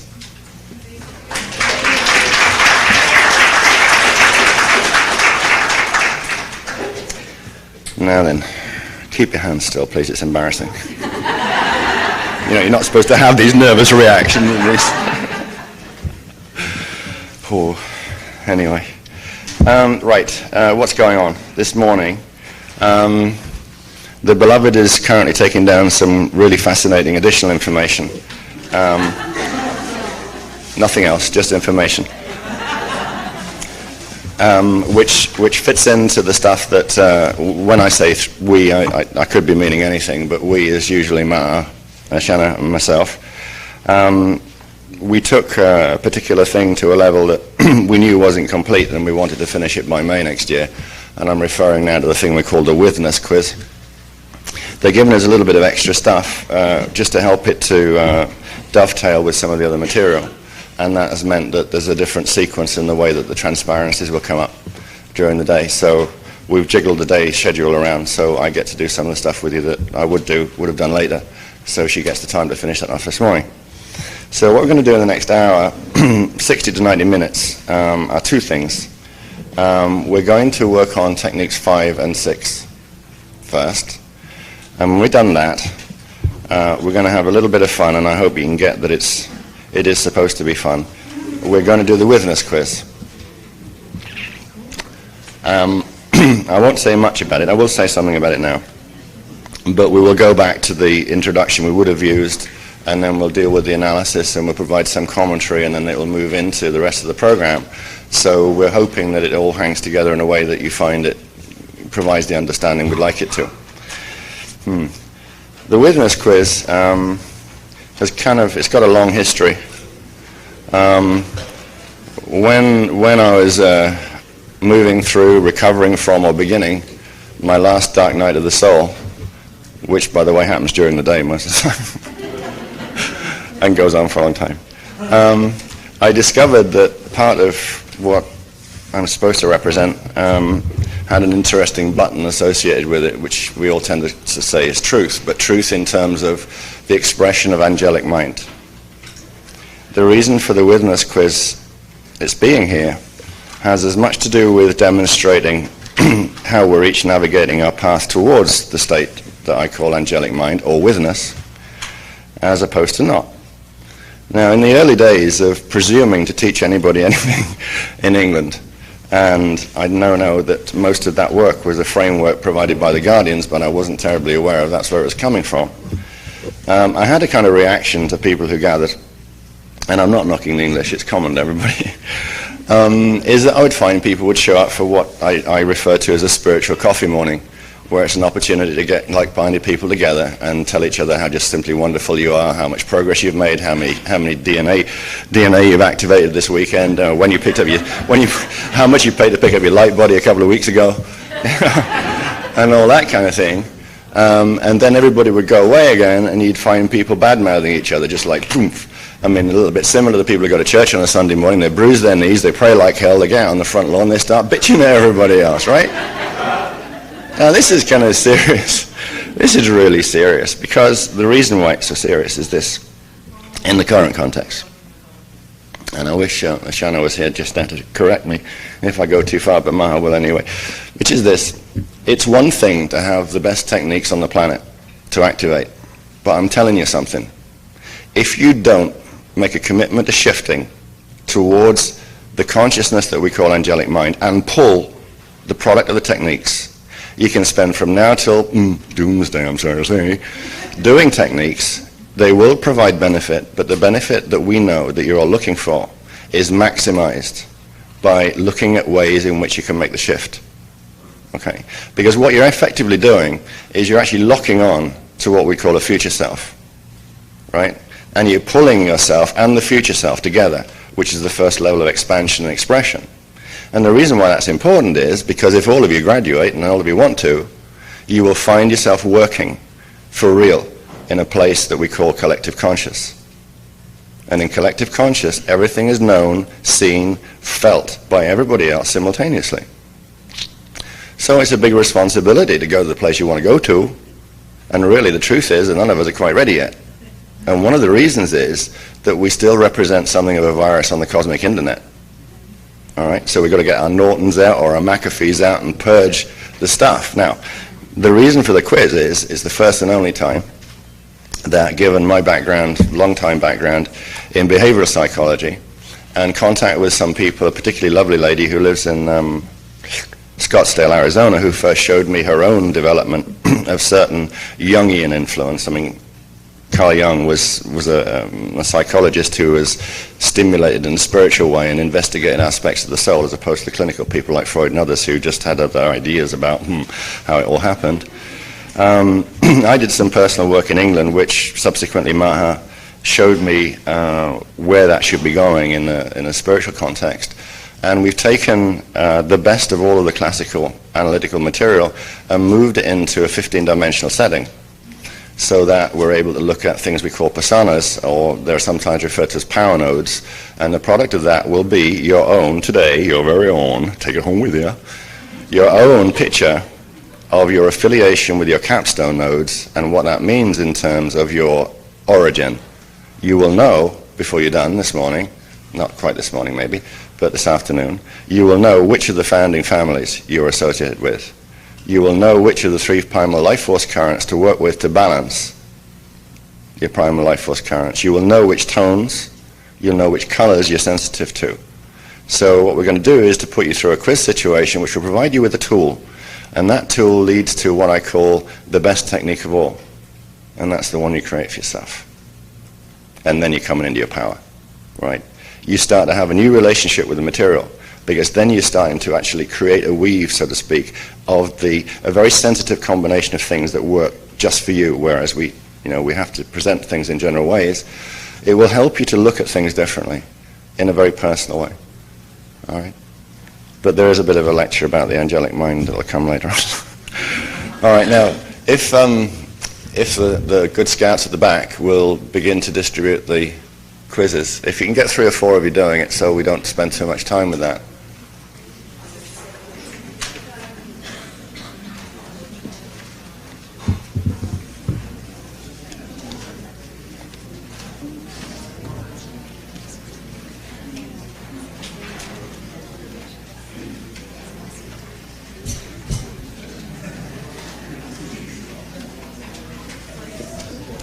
While we're doing that, it occurs to me to make another comment, which is for time reasons and also for personal reasons. I don't feel very comfortable talking to other people about an analysis of their personal condition. What the quiz will do at its first level is it will reveal the presence of shadow and shadow side influences. These are the shadow personas. And although in the handouts that you're getting, there is more than adequate and brief description of each of these personas, since it's very personal, and we respect the fact that it is, I won't spend any amount of time talking about the specifics of each of the personas in relation to anybody in the room. That's not right. But what I will do is I will talk about the personas as groups as they relate to the Manu, Mane, and Ire. Okay? And how they are indicative of a progression that each one of us is making. So when I talk about it in general terms, I will illustrate that. I will show you what it looks like to have a set of scores which you'll finish up with. Please don't read those notes yet.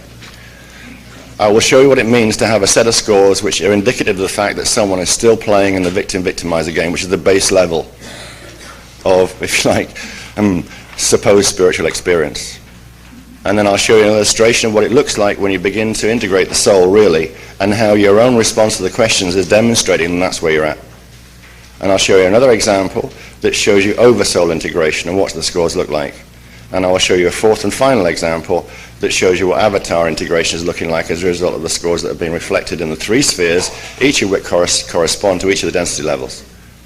And then we'll come out right at the end where you're looking at a Manu, Mane, Ire total, which is what we'll really be using to go to work on the capstone nodes, which is really where we want your focus to go. But in your personal consideration, deliberation, you will take those scores and look at them privately and identify aspects and consider your own behavior. Consider the points at which you have programs running, basically, that run so fast that intersecting them is really difficult.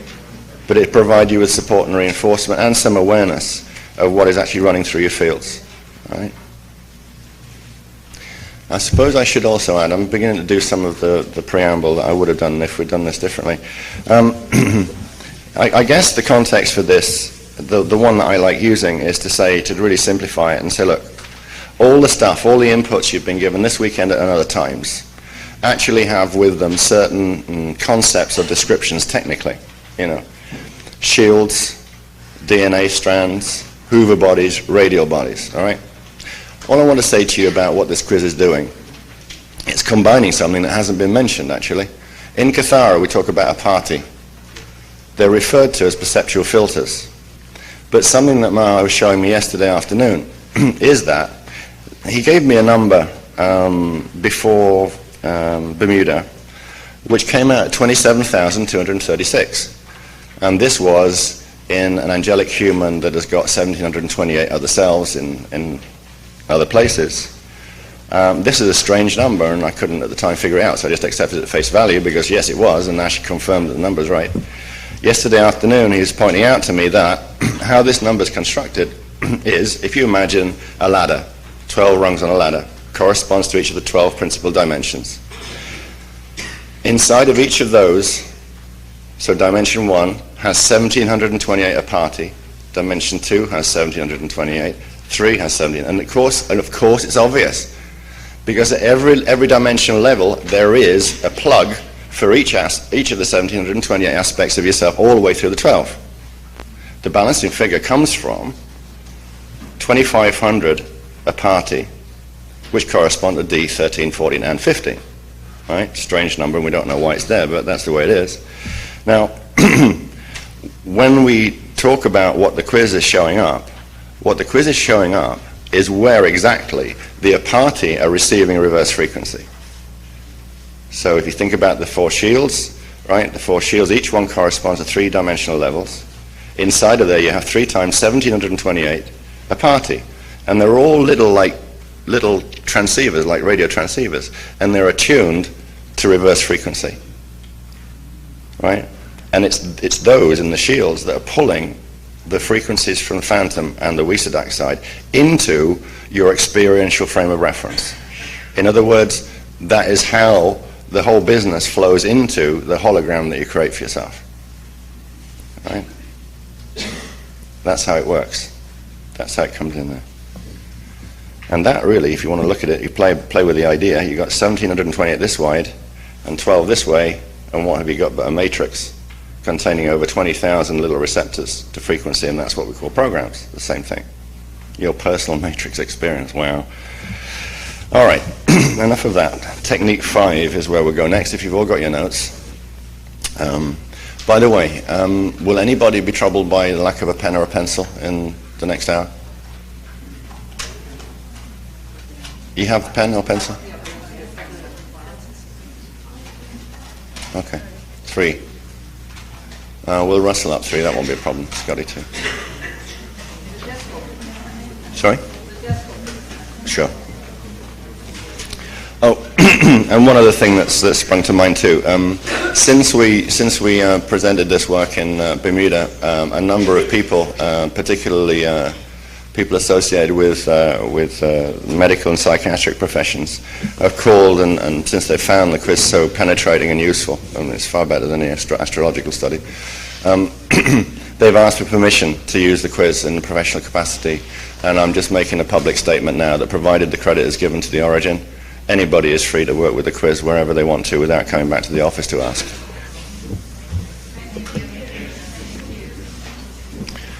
Alrighty, it could be lights down, I think now. Could we do lights down a little bit like last night? And leave the one here?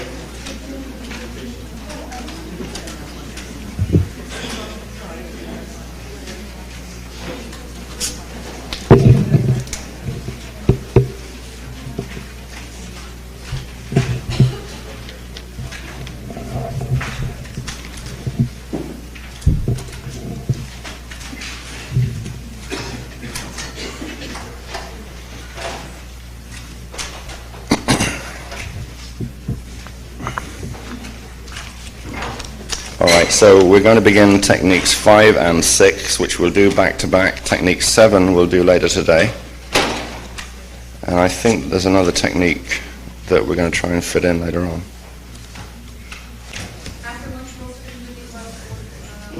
Uh-huh.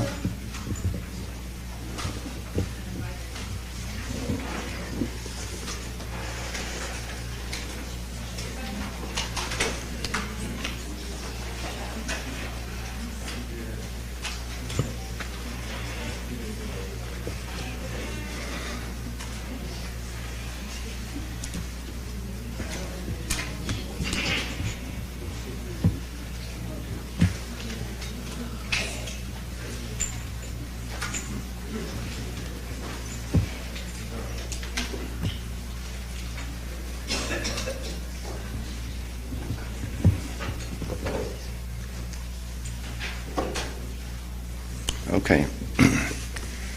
So already comfortable? Good. Technique 5. Born free, live free. Shadow healing preparation. Releasing elemental and figment attachments. To prepare the Density 1 physical, emotional, mental bodies for core template shadow dancer decoding, healing applications by clearing portions of the Density 1 atomic, etheric, elemental, chemical, and mental miasmic shield embedding and releasing Density 1 elemental and figment shadow body attachments. This technique assists the shadow body to lighten its load and raise in frequency by releasing portions of its Density 1 attachment miasmic content, enabling the Density 1 shadow body to more easily link with the natural Christic body for healing once shadow dancers are decoded. This technique utilizes a linguistic template reprogramming grid, an LTR, in the ancient Elohai Elohim Anahazi language, expressed as the language of the nodus, to call upon the portions of your personal consciousness of the D1, 2, and 3 nodes within your Density 1 telluric shield. The LTR tones activate the node flame and its base 12 ray in full Maharic coding to assist you in co-creative healing. I just breathe gently and relax as you call to mind the image of your silver sanctum, pale silver blue Akasha capsule.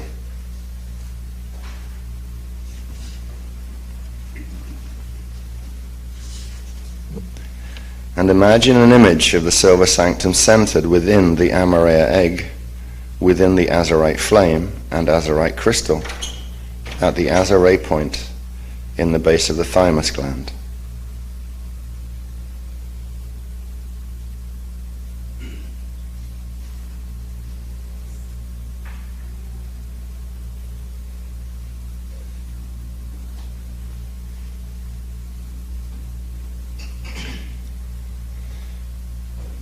Inhale Maharic current up into the azure and directly into your silver sanctum capsule stationed within the Amareya egg.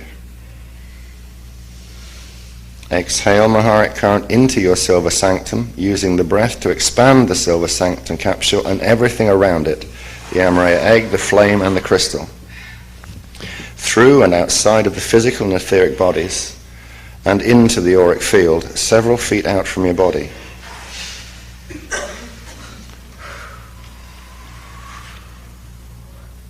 Breathe easy. And prepare to take 3 more deep inhale, exhale Maharic breaths, exhaling into the expansion of the silver sanctum to complete its expansion outward into the auric field, completely surrounding the physical and etheric bodies, several feet out on all sides.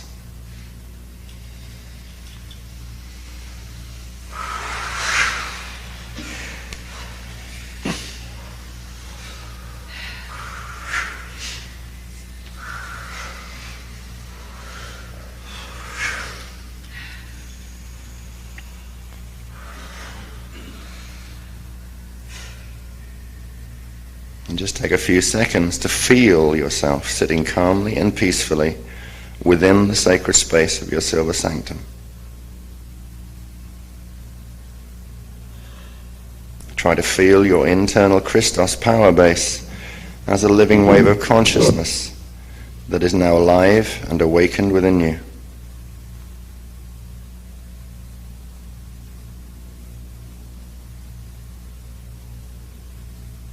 Try to relax your physical facial muscles into a posture that provides for a relaxed, peaceful, contented smile.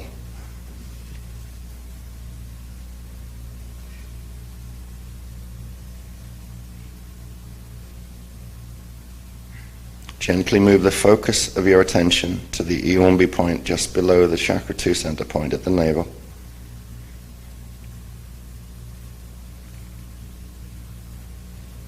And there, we want to imagine that you can see the trapped, distorted density 1, elemental and figment attachment power centers. Imagine that the power centers are small, shiny black spheres, resembling polished coal. And these orbit around what appears to be a dark, fallen sun, the central dark sun, which appears within the central vertical current at the Iumbi point as a rotating, dull, grey-black sphere, resembling metallic iron, about the size of a golf ball. This dark fallen sun is surrounded by a radiant but muddy-looking yellow-orange static aura, approximately 1 inch thick.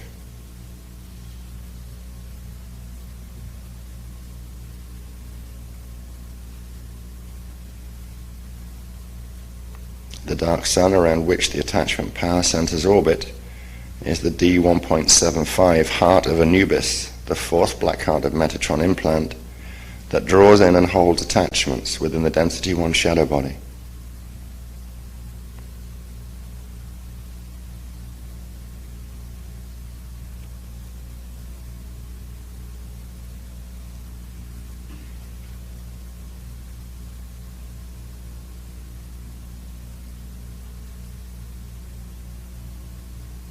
With your imagination remaining focused as it is, take 2 or 3 inhale, exhale Maharic breaths, exhaling Maharic current upward to form a pale silver Maharic sphere within the heart chakra.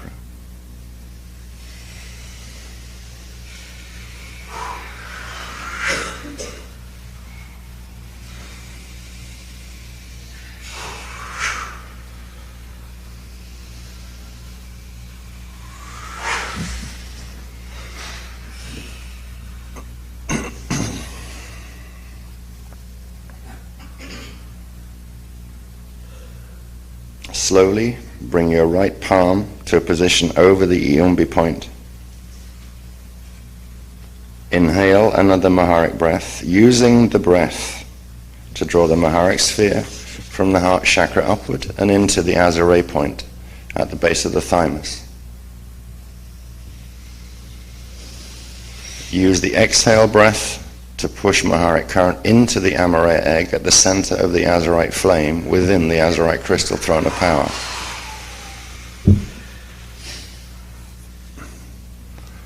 And draw another Maharic breath up and into the Maharic sphere in the Azure Amareya egg. Then exhale forcefully using the breath to push the sphere all the way down from the Azure into the 4th heart chakra, and then down the right arm through the right palm, pushing the Azure-coded Maharic sphere directly through the Iumbi point and into the center of the dark sun.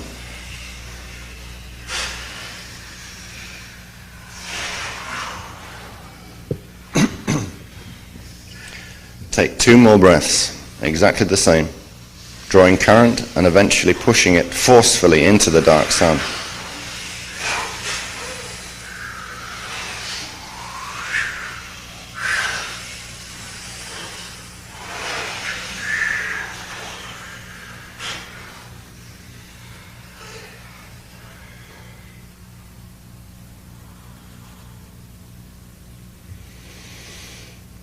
Now, the next step will involve using the template, the Anasazi template reprogramming. So I'll pronounce this for you 2 or 3 times so you grow accustomed to saying it. Just say this in your mind after me. Do et e. Isa. Nurun e. Ta e. D. Duete. Isa. Nuone. Ta e. D. Okay, good. Okay, now we should be maintaining your mental attention on the dark sun implant, which has now been fired up with Maharic frequency. Establish in your mind the clear mental intention. Say in your mind, we co-create attachment healing now. In your mind. Repeat it until you build up a very strong intention in there.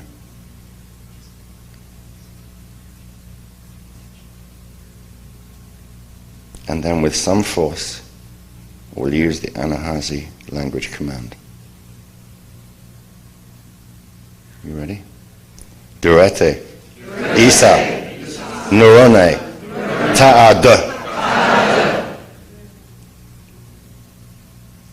This no-tone command, when contacting the dark sun,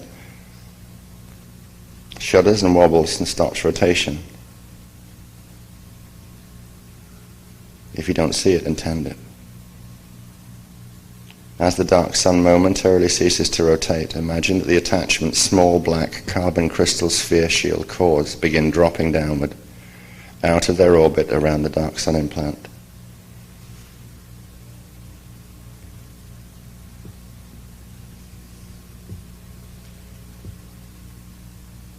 Now inhale Maharic current upward to the chakra 2 at the navel, and exhale forcefully using the breath to activate your density 1 telluric shield.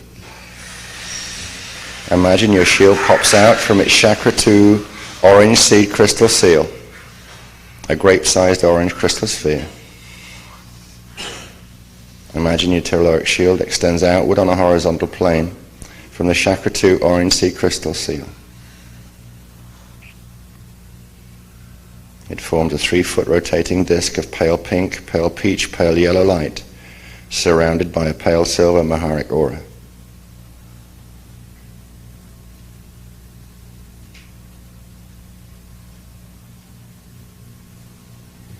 The next in-breath will inhale Maharic current upward and into the orange seed crystal seal at chakra 2, at the center of your telluric shield within the central vertical current.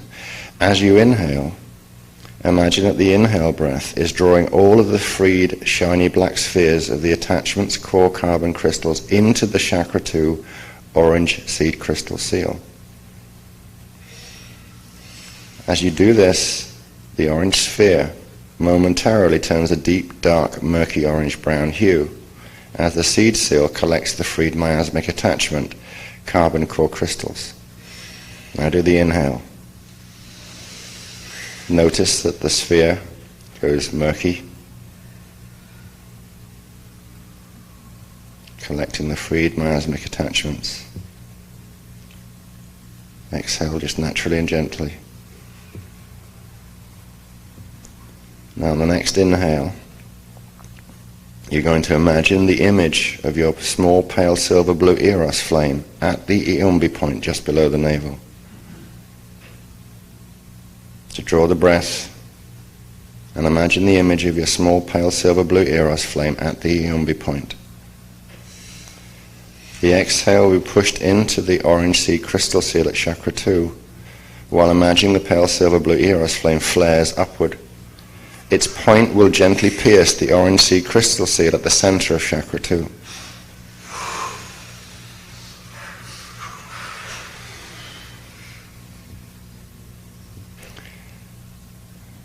Inhale a slow, gentle Maharic breath up through the pale silver blue eros flame and into the murky orange sphere of the miasm-loaded seed crystal seal at chakra 2. Long, slow, gentle breath. And the exhale also will be gentle. Breathe it out into the seed seal murky orange sphere.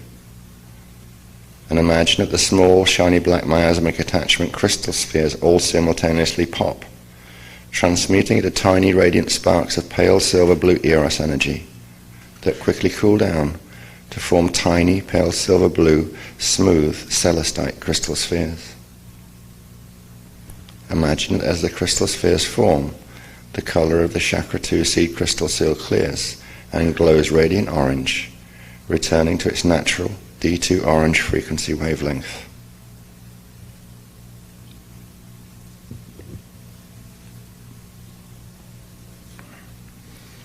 And with your mental attention on the spiraling vortex at chakra 2, place your left palm over the front spiral of the vortex at the navel.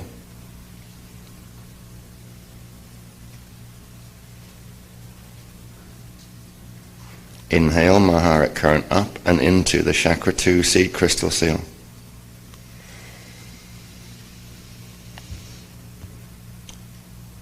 Exhale gently, pushing the Maharic current horizontally, running a thick pale silver stream of Maharic current simultaneously backward and forward, through and out of the front and rear of the chakra 2 spirals. Imagine that the tiny celestite crystal spheres contain the shields of the previous attachments are magnetically drawn into your left palm. Imagine that pale silver blue sparks of Eros energy are gently spiraling outward from the rear spiral of chakra 2 to disperse as pale silver blue glittering clouds within the auric field about 1 foot out behind the physical body.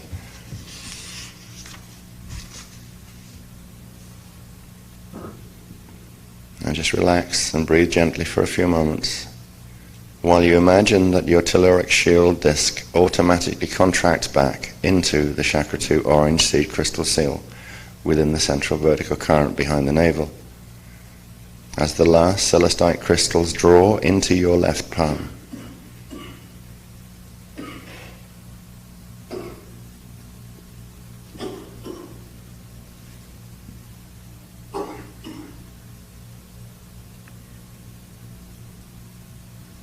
Now physically close your left hand around the invisible celestite crystals. Then lift your hand upward and a bit away from your body, as if you're about to let a butterfly fly free from your left hand. Slowly open your left hand with the palm facing up and imagine that ghost-like beings made of pale silver blue Eros light joyfully fly free from your left hand. As the freed elementals and figments return to their natural Christic evolutionary path, issuing a joyful telepathic thank you to you for loving them enough to set them free. And before you disengage your attention, issue your own telepathic thank you to your own D12 Christos avatar self, the nodus consciousness of the rays, and the one God source of all creation, for this blessed opportunity to co-create healing through the frequencies and consciousness of divine Christic love.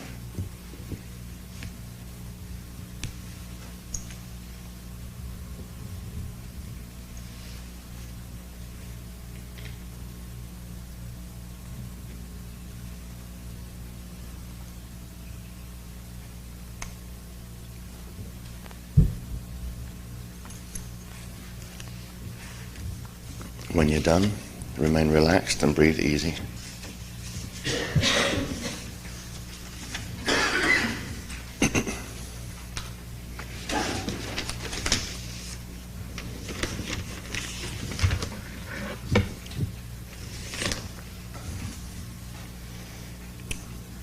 I'm going to move into technique 6. Shadow shielding, shadow healing, step 1. Shadow body silver sanctum bonding. This is level 2 Amareya flame activation. And the purpose of this technique is to prepare the density 1 physical, emotional, and mental bodies for core template shadow dancer decoding by bonding the shadow body to the silver sanctum protection field to further raise and strengthen its natural frequencies and accelerate shadow body miasmic transmutation via divine blueprint infusion. This strengthens shadow body immunity to attachments while accelerating miasmic clearing in the shadow body. Hailing the nodus, and using capstone nodes to accelerate transmutation of shadow body shield reversals, thus enabling the shadow body to more easily link with the Christic body for healing once shadow dancers are decorded. This process is facilitated by the dimension 14 Mane and the D12 Manu nodus currents, also known as the golden silver one. The golden silver one current is the Rishi capstone Mane nodus consciousness of the D14 Ra antimatter gaseous primal light field, merged with the Christic capstone Manu nodes consciousness of the D12 Ma'a divine blueprint pre-matter liquid light field. Together, the 144 fire letters of the Ma'a nodus and the 168 fire letters of the Ra nodus form the 312 fire letters of what is called the sacred secret sun, or the Ra Ma'a current, which is the primal capstone ray of transmutation through which all things made of light are returned to their organic pre-manifestation state of primal sound vibration, for return to the Kundalini primal sound fields through direct de-manifestation. Frequent toning of sets of 12 repetitions of the secret song, Ra Ma, will progressively accelerate and strengthen the transmutative functions of the shadow body's gold and silver one aura filter. Frequent use of the entire Technique 6 will progressively amplify the strength, longevity, and intensity of the shadow body silver sanctum Akasha capsule seal, while advancing the process of automatic shadow body miasmic transmutation. Begin by calling to mind the image of your silver sanctum, pale silver blue Akasha capsule, and imagine an image of the silver sanctum centered within the Amareya egg, within the azurite flame and azurite crystal, at the azure point in the base of the thymus gland.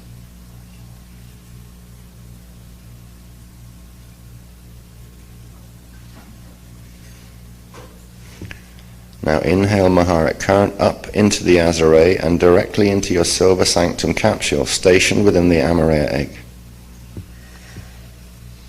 Exhale Maharic current into your silver sanctum, using the breath to expand the sanctum capsule and everything around it, the egg, the flame, and the crystal, through and outside of the physical and etheric bodies and into the auric field several feet out from your body.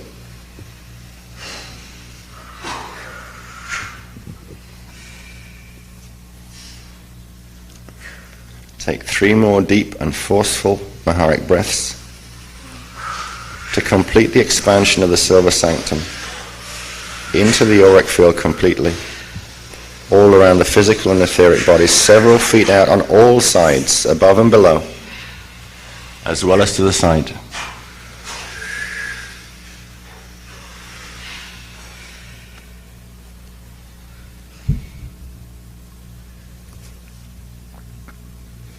And just take a few moments to feel yourself sitting calmly and peacefully within the sacred space of your silver sanctum.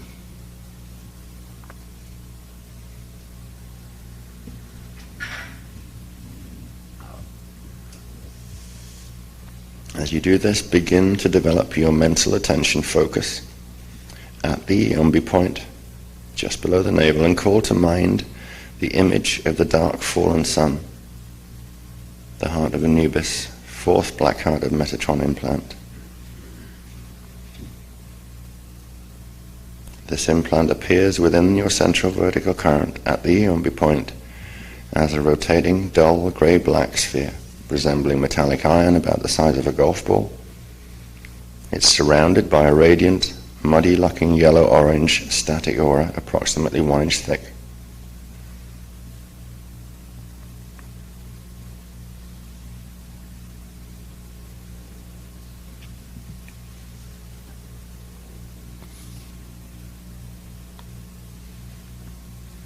Now imagine that you can see a metatronic feeding cord, a narrow pipe or a hose-like thing extending out to the rear of your body on a horizontal plane from inside the Yombi point dark sun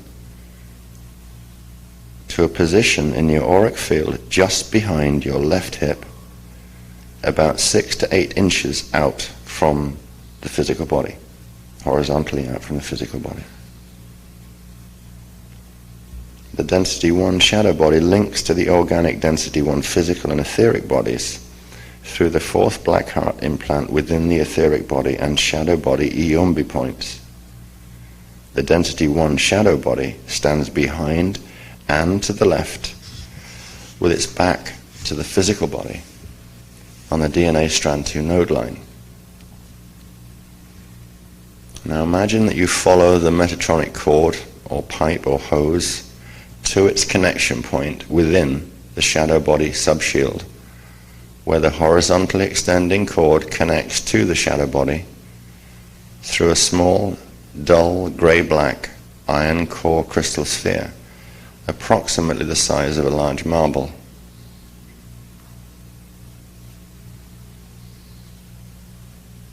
Now in your mind's eye, imagine now that you are mentally focusing upon the small iron core crystal of the shadow body behind you in your auric field.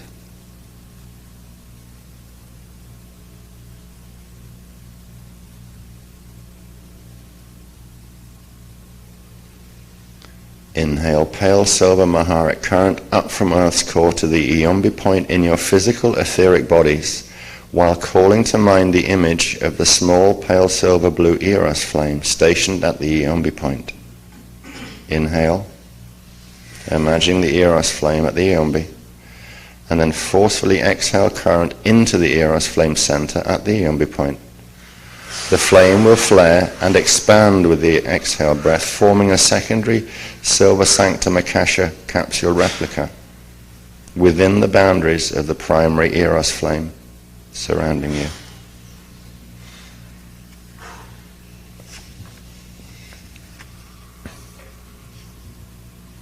Now return your attention to the physical etheric Iombi point. Inhale Maharic current straight into the physical etheric Iombi point, and then draw the breath, and then forcefully exhale the current through the Iombi point and out into the silver sanctum akasha capsule replica in your auric field.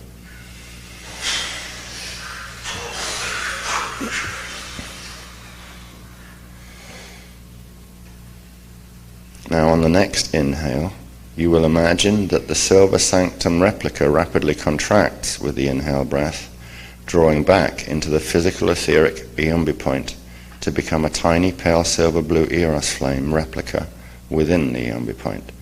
So on the inhale, notice the silver sanctum replica, or intend that it contracts with the breath to become a tiny pale silver blue Eros flame replica within the Iombi point. And then exhale strongly while imagining the tiny Eros flame replica enters the Metatronic feeding cord or the pipeline, traveling on the exhale breath horizontally across the cord and directly into the dull grey-black iron core crystal dark sun implant of the shadow body Iombi point.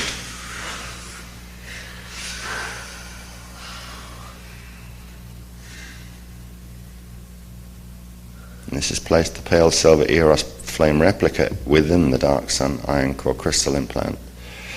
So with the pale silver blue Eros flame replica stationed fully within the dark sun iron core crystal implant of the shadow body, inhale Maharic current up from Earth's core through your physical body central vertical current to the heart center.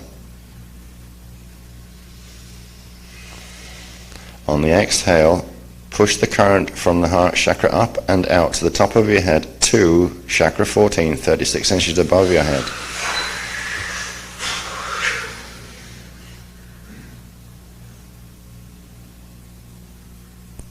Now imagine within chakra 14 there is a small marble-sized pale yellow sphere of light. This is the pale golden capstone node D14 pale gold flame core crystal. So inhale while fixing your imagination on this small marble-sized pale yellow sphere of light. Inhale. And use a forceful exhale to push the pale golden capstone node downward from the 14th chakra to the physical etheric Iombi point just below the navel.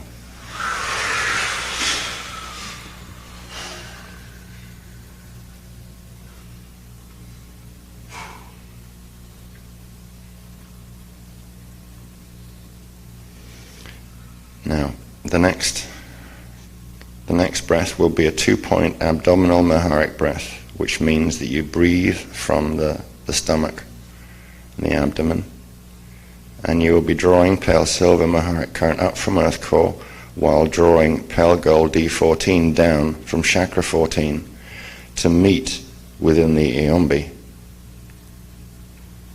As they meet and combine within the Eombi, they will form a small, sparkling, pale gold and silver sphere. And this is the gold and silver one. So in your own time when you're ready, use the 2-point abdominal breathing technique to pull silver frequency from earth core and pale gold from the 14th chakra, 3 feet above your head, to combine them in the Eombi, forming the gold and silver sphere, the gold and silver one, in the Eombi point.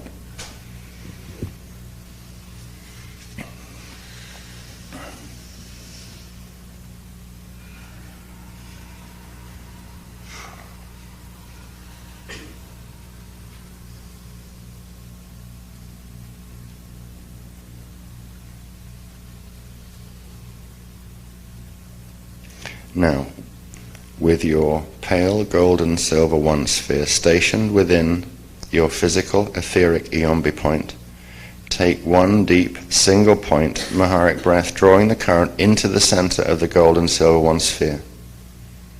Inhale. Just hold the breath for a moment and exhale very slowly and deeply, while imagining that the gold and silver one sphere passes into and through the Metatronic cord, traveling on the exhale breath into the center of the small Eros flame replica, waiting at the center of the dull gray-black iron core crystal dark sun in the shadow body Eombi. Just let the breath out real slow and deeply. Gold and silver one passes into and through the cord, into the center of the small Eros flame replica, which is sitting at the center of the dull grey-black crystal dark sun implant. And notice now, if you can, or intend at least, that the gold and silver one sphere begins to automatically expand within the pale silver blue Eros flame replica, pushed from within by the expanding gold and silver one sphere. Now imagine that the Eros flame replica is expanding outward from the dark sun implant, through and beyond the boundaries of the shadow body, until the Eros flame replica has formed a silver sanctum akasha capsule completely around the shadow body.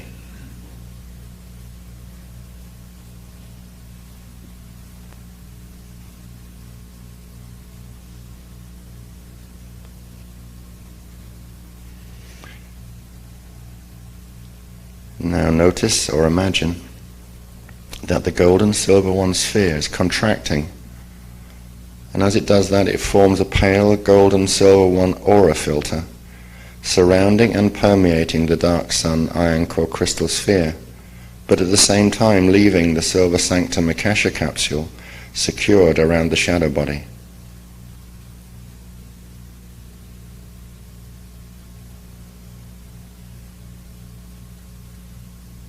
Now begin to transmute the miasmic content of the shadow body by toning out loud 6 times the sacred secret song, gold and silver one nodus name.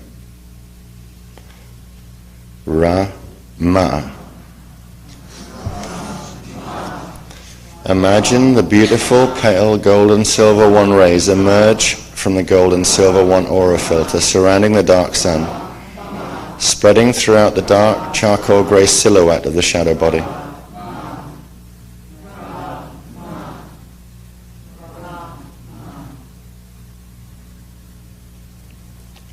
With the building of critical mass, miasm saturation, the gold and silver one will now automatically contract back into the aura filter around the dark sun implant.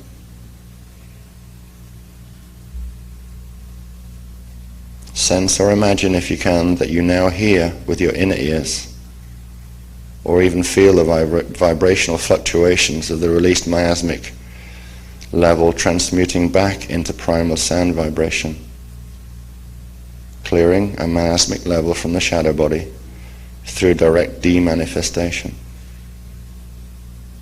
Imagine, or even see, that the shadow body silhouette begins to turn one shade lighter to become a mid-tone charcoal grey.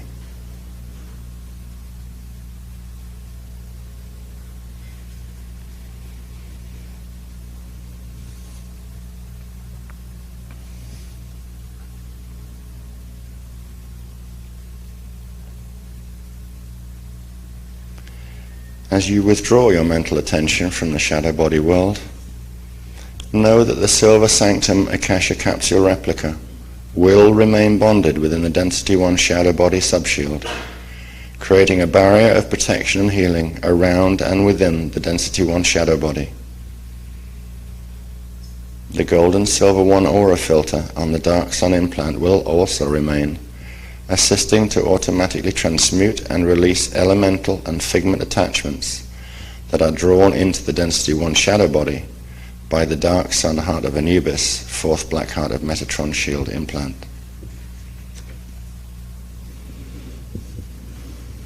Slowly bring your attention back to your physical body and the room and the rest of us together, gently in your own time.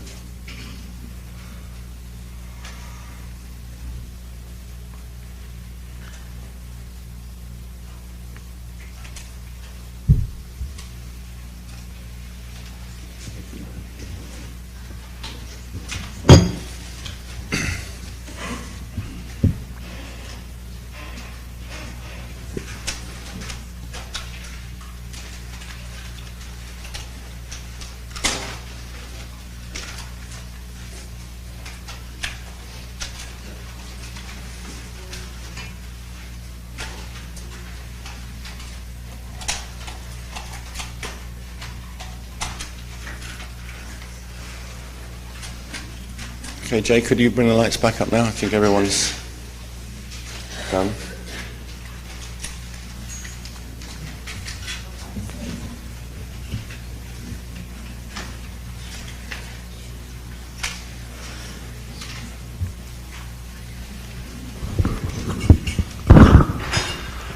Everybody okay?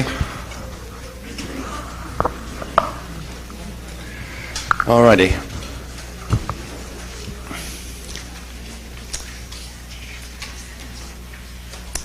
For the people who were in Bermuda and have done this before, it is well worth doing this again at this point because we're about 2 months beyond the time that you did it last. You may find that your test scores indicate that you've gone backwards, quote unquote. And what that is indicative of is that you're actually, having worked with the techniques, which I presumed you've done, you're actually allowing parts of the shadow body to move through your fields in the process of transmutation. And it's not inconceivable that some of the reads or the impulses you get with the answers to the questions are a little different from last time and would show up as lower scores. And I'm pointing that out in order that you don't be concerned about it. It's not as if you put yourself through a whole period of personal development just to find that you're not getting anywhere. Because in fact I would interpret that as the fact that you are getting somewhere. All right, just as much as a higher score would. Now before you do this, I want to stress that high scores, you're not in school, and this is not a high scores game. What we're looking for are balances at any level. And ultimately the balance is between the mano mano and the ire. All right? So high scores per se is not a good thing. Ultimately, when you'd integrated more of your consciousness, your avatar consciousness, we could talk in that way because we would expect you to be so wise and aware of all potentials embodied within a question that you would, in that sense, know what the right answer was. Okay? So it's not about that. Now, an important part of doing this, don't read any of it, please. The front page says don't turn over yet. Why? You see, look, as has been said repeatedly and was said again in different ways yesterday, some 2/3 of most angelic humans are being run by shadow right now. So let's own the fact. What does that mean, 2/3 of me? All right, it means at least one of my ears doesn't belong to me right now. And a decent proportion of my remaining ear, right, is also being regulated, baffled, right, has filters. What is a perceptual filter? A sensory filter. It means I don't see straight, I don't hear right, and I don't even communicate what I'm trying to communicate. That's what it means, and that's how we understand in 3D language what the hologram is about. So we can all just own that. It's a good starting place. Because if you can do that and you can like yourself in that condition, and that's a real key move, to like yourself right where you are now, and get rid of all that right, wrong rubbish and all that other kind of that judgment replay, you begin to set yourself free. And it's the first step in assuming angelic mind. Because what it's doing is reflecting the confidence and the knowledge that you really are connected to Source. You really are part of the oneness, but you understand what it means. Right? You begin to understand. So, you're going to have 10 minutes to answer 100 questions. Why? Why? Why? Well, what is it? What is this thing that has any of you in it? Terry? Behave, or you'll have to sit at the back. I'll make you sit in the corner. Stop it. What is it? What is the thing that has us in a situation where a pulse of, is there something you want to share with the group? Where a pulse of consciousness, which we call angelic, right, comes into a situation that provides you with an awareness of what the, excuse me for saying right and wrong, but what the appropriate response in a given situation is. You're aware of its being there, and yet you find yourself choosing not to behave that way. What's that called? If that isn't shadow, so I don't know what is, right? But it will run you, it will override the angelic impulse. We all have to find strategies that at least create the time in which we can choose differently. So we all live our lives going, oh God, oh God, oh God, as events come into our lives, making us react. And that's classic victim-victimizer game stuff. Okay? 10 minutes. Begin. Jump on mine? Will they work? I don't know. They're bifocal, so try above and below.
So, just to gild the lily a little bit and to add a few more comments, because no other preamble or introduction will be given, or other comments. When we had more time during Bermuda, we had a lot more fun talking about some of the aspects of the issues that this quiz is really about on a non-technical level. The things that we were talking about were just simply acknowledging that we all know that pretty much most of the teachings that exist in the metaphysical environment help us to acknowledge that when we come into a body, we come in and inherit 50% of our parents' karma, our mother and our father. We have our own stuff. We have birth trauma. We have more field problems with attempts at infiltration from the time that we were in the womb, or from the early years after than most of us realize. Indigos, to some degree, have that kind of issue in their lives but don't remember it. We come into a body, and how do we indicate that we need to be fed, or we need to be cuddled, or we need this or that or the other, but we start to use or demonstrate some form of strategy, which means we cry to be fed, and we cry and don't get fed, so we get confused. And the very minute that we begin to enter this environment and we begin to utilize strategies to get what we think we need as we express our limitation, lack, vulnerability, and other forms of fear, we trigger the law of karma. So we come in and we start creating some additional layers of rubbish that we have to address. So I tend to say we come into life, we spend the first 20 years learning about games, we spend the second 20 years discovering that we're playing games, and we spend the last 20 years trying to undo the effects of the games. And that's common to all of us. In order to deal with this, in the early days, and interestingly, whilst Shanna and I were still, as it were, strangers on the 3D level to each other, we were both introduced by the guardians to the what is now the mentor technique published in the Kathara manuals. And both of us were shown and talked to in terms of how we actually create a means by which the impulse of angelic mind is brought into the here and now. And the key thing that her shared experiences with me, and the ones that I remember for myself, contain in them, is simply creating what we call time. An opportunity to consider the impulses that are coming from the shadow, and to insist that you have time to consider the impulses that are moving through your fields in order that you can choose differently. And you really have to set up, you don't have to, but in the sense that I'm suggesting, it would be very helpful if you can actually create that condition. Make a promise to yourself that you will create a condition in which nobody, no thing, no anything denies you the right to choose differently. And if that means that you have to say to somebody, excuse me, but I've got something on my mind, or I need to go check something, or I need to go to the bathroom, any little device that takes you out of the pressure of the situation that's being presented to you, to move yourself into a different space, a quieter space where you can reflect. Just allowing time will actually allow a stabilization of the angelic mind impulse. And if sometimes you can carry that through sleep state into the following day, you'll find that you'll wake up and you perceive the situation quite differently than the way it appeared at the time, which would have pulled a knee-jerk reaction out of you, which is the typical victimizer game kind of behavioral pressure. Right? That's one area. So what I'm recommending is that those of you that haven't studied Kathara, even those that you have that don't take the mentor technique seriously, please do, because I guarantee to you that you will find it very helpful to incorporate that into your daily consciousness, into the habits, the new habits that you're forming to support yourself. The second thing that I just wanted to mention is that the very first transmission that I ever received, and we had a lot of fun in Bermuda as I was talking about the background to this, is that by virtue of a number of very strange circumstances, I found myself sort of jumped into agreeing to host a workshop, and I had no idea really, the very first one, what I was going to talk about. And I was pressured into thinking of a title and agreeing to a date and various other things like it, and cobbled together the best information I could for this first class. And at about 4:45 a.m. on the morning of the workshop, unlike me, I was made to be awake, and I was very aware of energy, and went to my desk in the study and sat down with a pen and paper, and I'm going, yeah, what? What do you want? What do you want? Anyway, two and a half hours later, I'd actually taken a transmission that was much more development of this principle, and this principle is the all-embracing principle of everything that we've been talking about as it comes to our own relationship with everything. The keystone is that all energy is conscious and all consciousness is energy, and that all energy is potential. And I'm talking about us, not an abstract theory. This is us, this is how it is. And potential is energy expressed as conscious thought. It takes the form of light and sound when you talk, speaking of it from the standpoint of source. But the same principles, the same rules apply to us. We are vehicles or expressions of elements of source. And the mechanics, the technicalities of how all of it works and how we work in relation to it is the same. When we talk, for example, about bridge zone, which sounds like an external and sometimes abstract phenomena, very difficult to get your head around some of these things. How many people realize that the bridge zone we speak of in the external sense is actually occurring inside too? We are our own bridge zone. When Ashana spoke yesterday about the principles of creation, she spoke about the Manu, the void. And she spoke about how the Manu itself, as a form of energy, conscious expression, first created the Ire. Out of the Ire came the Mane, right? When we talk about making a transition from the kind of scrambled bunch of programs that we know ourselves to be now, I'm talking to you about an act of creation in which we use the very principles of the quiz here in terms of Manu, Mane, and Ire, and I'm saying to you, think of yourself as a void. Think of yourself as that spark, the original spark. That's where you are now, right? You can create within yourself the Ire and the Mane.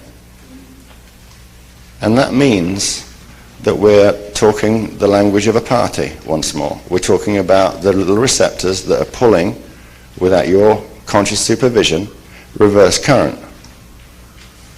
Reverse current is what produces the conflict that we experience in what we call our lives and ourselves. And all that we're saying to you is, by becoming more aware of the fact that you are living, breathing fields as aspects of source, that what you have to do is to become more aware of that and draw more of it, draw more of what we call energy or frequency, and we often forget that we're talking about drawing consciousness.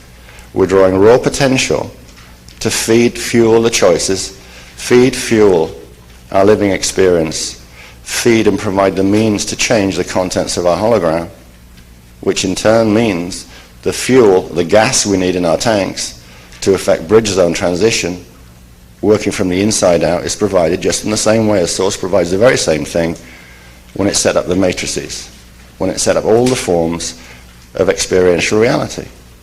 And in that way I would say to you, how can you forget, how can you distinguish, how can you feel differently from source itself? The principles are all the same, the mechanics are all the same.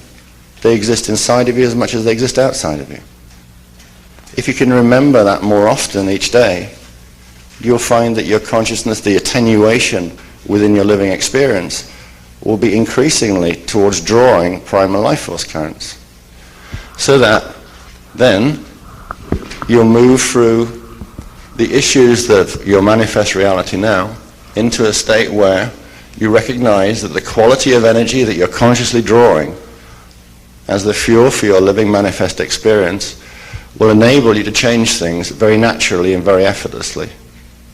And so then the issues of choice, the frequency components in your fields, the potential you're using as thought, will provide a natural effect in terms of the manifest experiences and the objects that you create in your reality.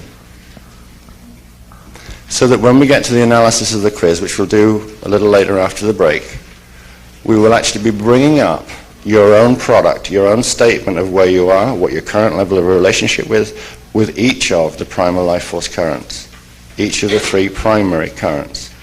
the extent to which your fields are holding this much or not this much. And the simple awareness that that will give you will feed back into this simple, you might call it formula or expression. But it fits back into this. It fits into everything we've been talking to you about. And it will give you an awareness and a focus on your direct relationship from a here and now standpoint. It shouldn't be anymore a theory, an abstract notion, an external thing that you feel a little separate from because some of the material is challenging intellectually. It should, I hope, we hope, form a new kind of bridge in your understanding in which all of it seems real. That it isn't any longer something that is happening over there. You don't know when it's going to happen, how good or how bad it's going to be. But it should bring fully and finally the idea that you are a vehicle floating around in space and time that can choose to draw more of the raw potential, the influences that we call primal life force currents, into it in order that it can simply and organically re-express as conscious thought and action. Okay? And so, before I let you go on break, we just have this. Witness is a word that Ma asked us to use to demonstrate, to indicate your internal bridge zone, the extent to which you are consciously striving to maintain an association with the state of angelic mind, the extent to which you are with that or not. That's what witness is. And to strive for it provides the conscious attitudinal embodiment, providing a platform to maximize the effects of the techniques that we've been teaching over the last 24 months. To do this will embed sensory, perceptual, and behavioral aspects of connection with the realities of collective consciousness. Now, the people that came on the contact course heard me say that let's pretend that I don't have to pretend I'm in an irony, but pretend that I've manifest from inner earth, right? And we're doing an interview. And we're doing an interview in terms of the extent to which you're ready to come and join the Yarni of inner earth. Knowing that the product, energetic product of your presence instantaneously affects everything. That you want to come and live in society that understands what unconditional love really is, rather than the unconditional love that people pay lip service to through their ignorance. Not because they're necessarily being manipulative or in any way untoward. Simply that it's difficult to conceive of the condition. And these things are all designed to try and develop your awareness and appreciation of what it takes to assume your place with communities that operate on that basis. I mentioned during Bermuda an aside in which the Aborigines tend to tell us, the Westerners, why we're not telepathic anymore, just one aspect of what it means to be within collective consciousness. And the Aborigines say that the reason why the Westerners are no longer telepathic, which is only part of the story, which is that they lie all the time. Now imagine that we're together, all of us now, in this place, and I do not understand love sufficiently to be open to you. So that you can take everything from my fields that you need. Permission is implicit because we are so unified. We are so aware of ourselves as aspects of Source, there is no need to be fearful. Of the detailed techniques we spoke of in Bermuda, one of them that I spent some time talking about was the issue of love and fear. And the open heart teachings of the other spiritual paradigms actually encourage prevarication. They encourage you to develop, and there's a pun here, the grey area of experience. Because you're not supposed to judge anything. Off camera I would use a long word for that. No. The way you do this is you practice attached attachment, which means you're able to distinguish between love and fear and the properties of them. You don't allow anything in the middle. You look at any situation involving any other person, thing, or being, and you say, what is actually happening here? What is occurring here? Is what's occurring here based somewhere on fear? Is it in me? Is it in them? Are we sharing it? And how do I, given my commitment to angelic mind, how do I change that? It doesn't mean to say I have to say anything or do anything about your action. I express my sovereignty by saying, I choose not to associate with actions of that kind. They are not appropriate or of a frequency resonance that matches the way I feel I am right now. You may find you have some of your own stuff to resolve, but what you don't do is you don't allow yourself to play with degrees of love or degrees of fear. It's one or the other. Cut it out. If you want to make progress, start looking at everything that's going on in your reaction to the world at large in those terms, black and white. And if you want to learn about yourself, if you want to see how these programs run and what they have you do, and if you want to see how other people pull energy and suck stuff off you as well, you will see it this way. You don't have to judge them. We don't preach judgment. But what we do is we preach your freedom to choose how to support the development and the restoration of as much primal life force current as you feel as you can. And if people engage your time and attention in games, and those games inherently suck, I mean, I don't mean it in the American fashion, I mean, that's what they're there for, right? You, in respect to yourself, choose to remove yourself from an environment that contains that phenomena. Now look, when you start to get this together in your lives, you will find there are a lot of stuff in your environment, in your hologram, that doesn't want it to move. All manner of fallout can occur. As other people, for example, begin to react awkwardly, if not with resentment and rejection, to your attempts to pour more primal life force current into your shields, which means that which means that your frequency resonance rises, and they can feel uncomfortable, not know why. It's not different from going to a dinner party or whatnot, and you find some people gravitate towards each other because of the resonance, and other people can't stand being near another one because of the dissonance. It's still about energy. It's still the same. All right, what else do we get out of this thing? Encourage development of arc mentality, connection to source, healing, rescue of dependent life forms. I don't know whether Ash will talk more about this today or not. We've been debating whether we will have time. But the ARC project itself ranges from the anchoring of the Ruche scepter pillars, which is the major expression of our involvement in everything, from the planetary through the universal level. But from the standpoint of 3D perception, the ARC project also includes the preparation and development of our own personal fields in order that we can be walking portals for other dependent life forms. All right. People have curious ideas.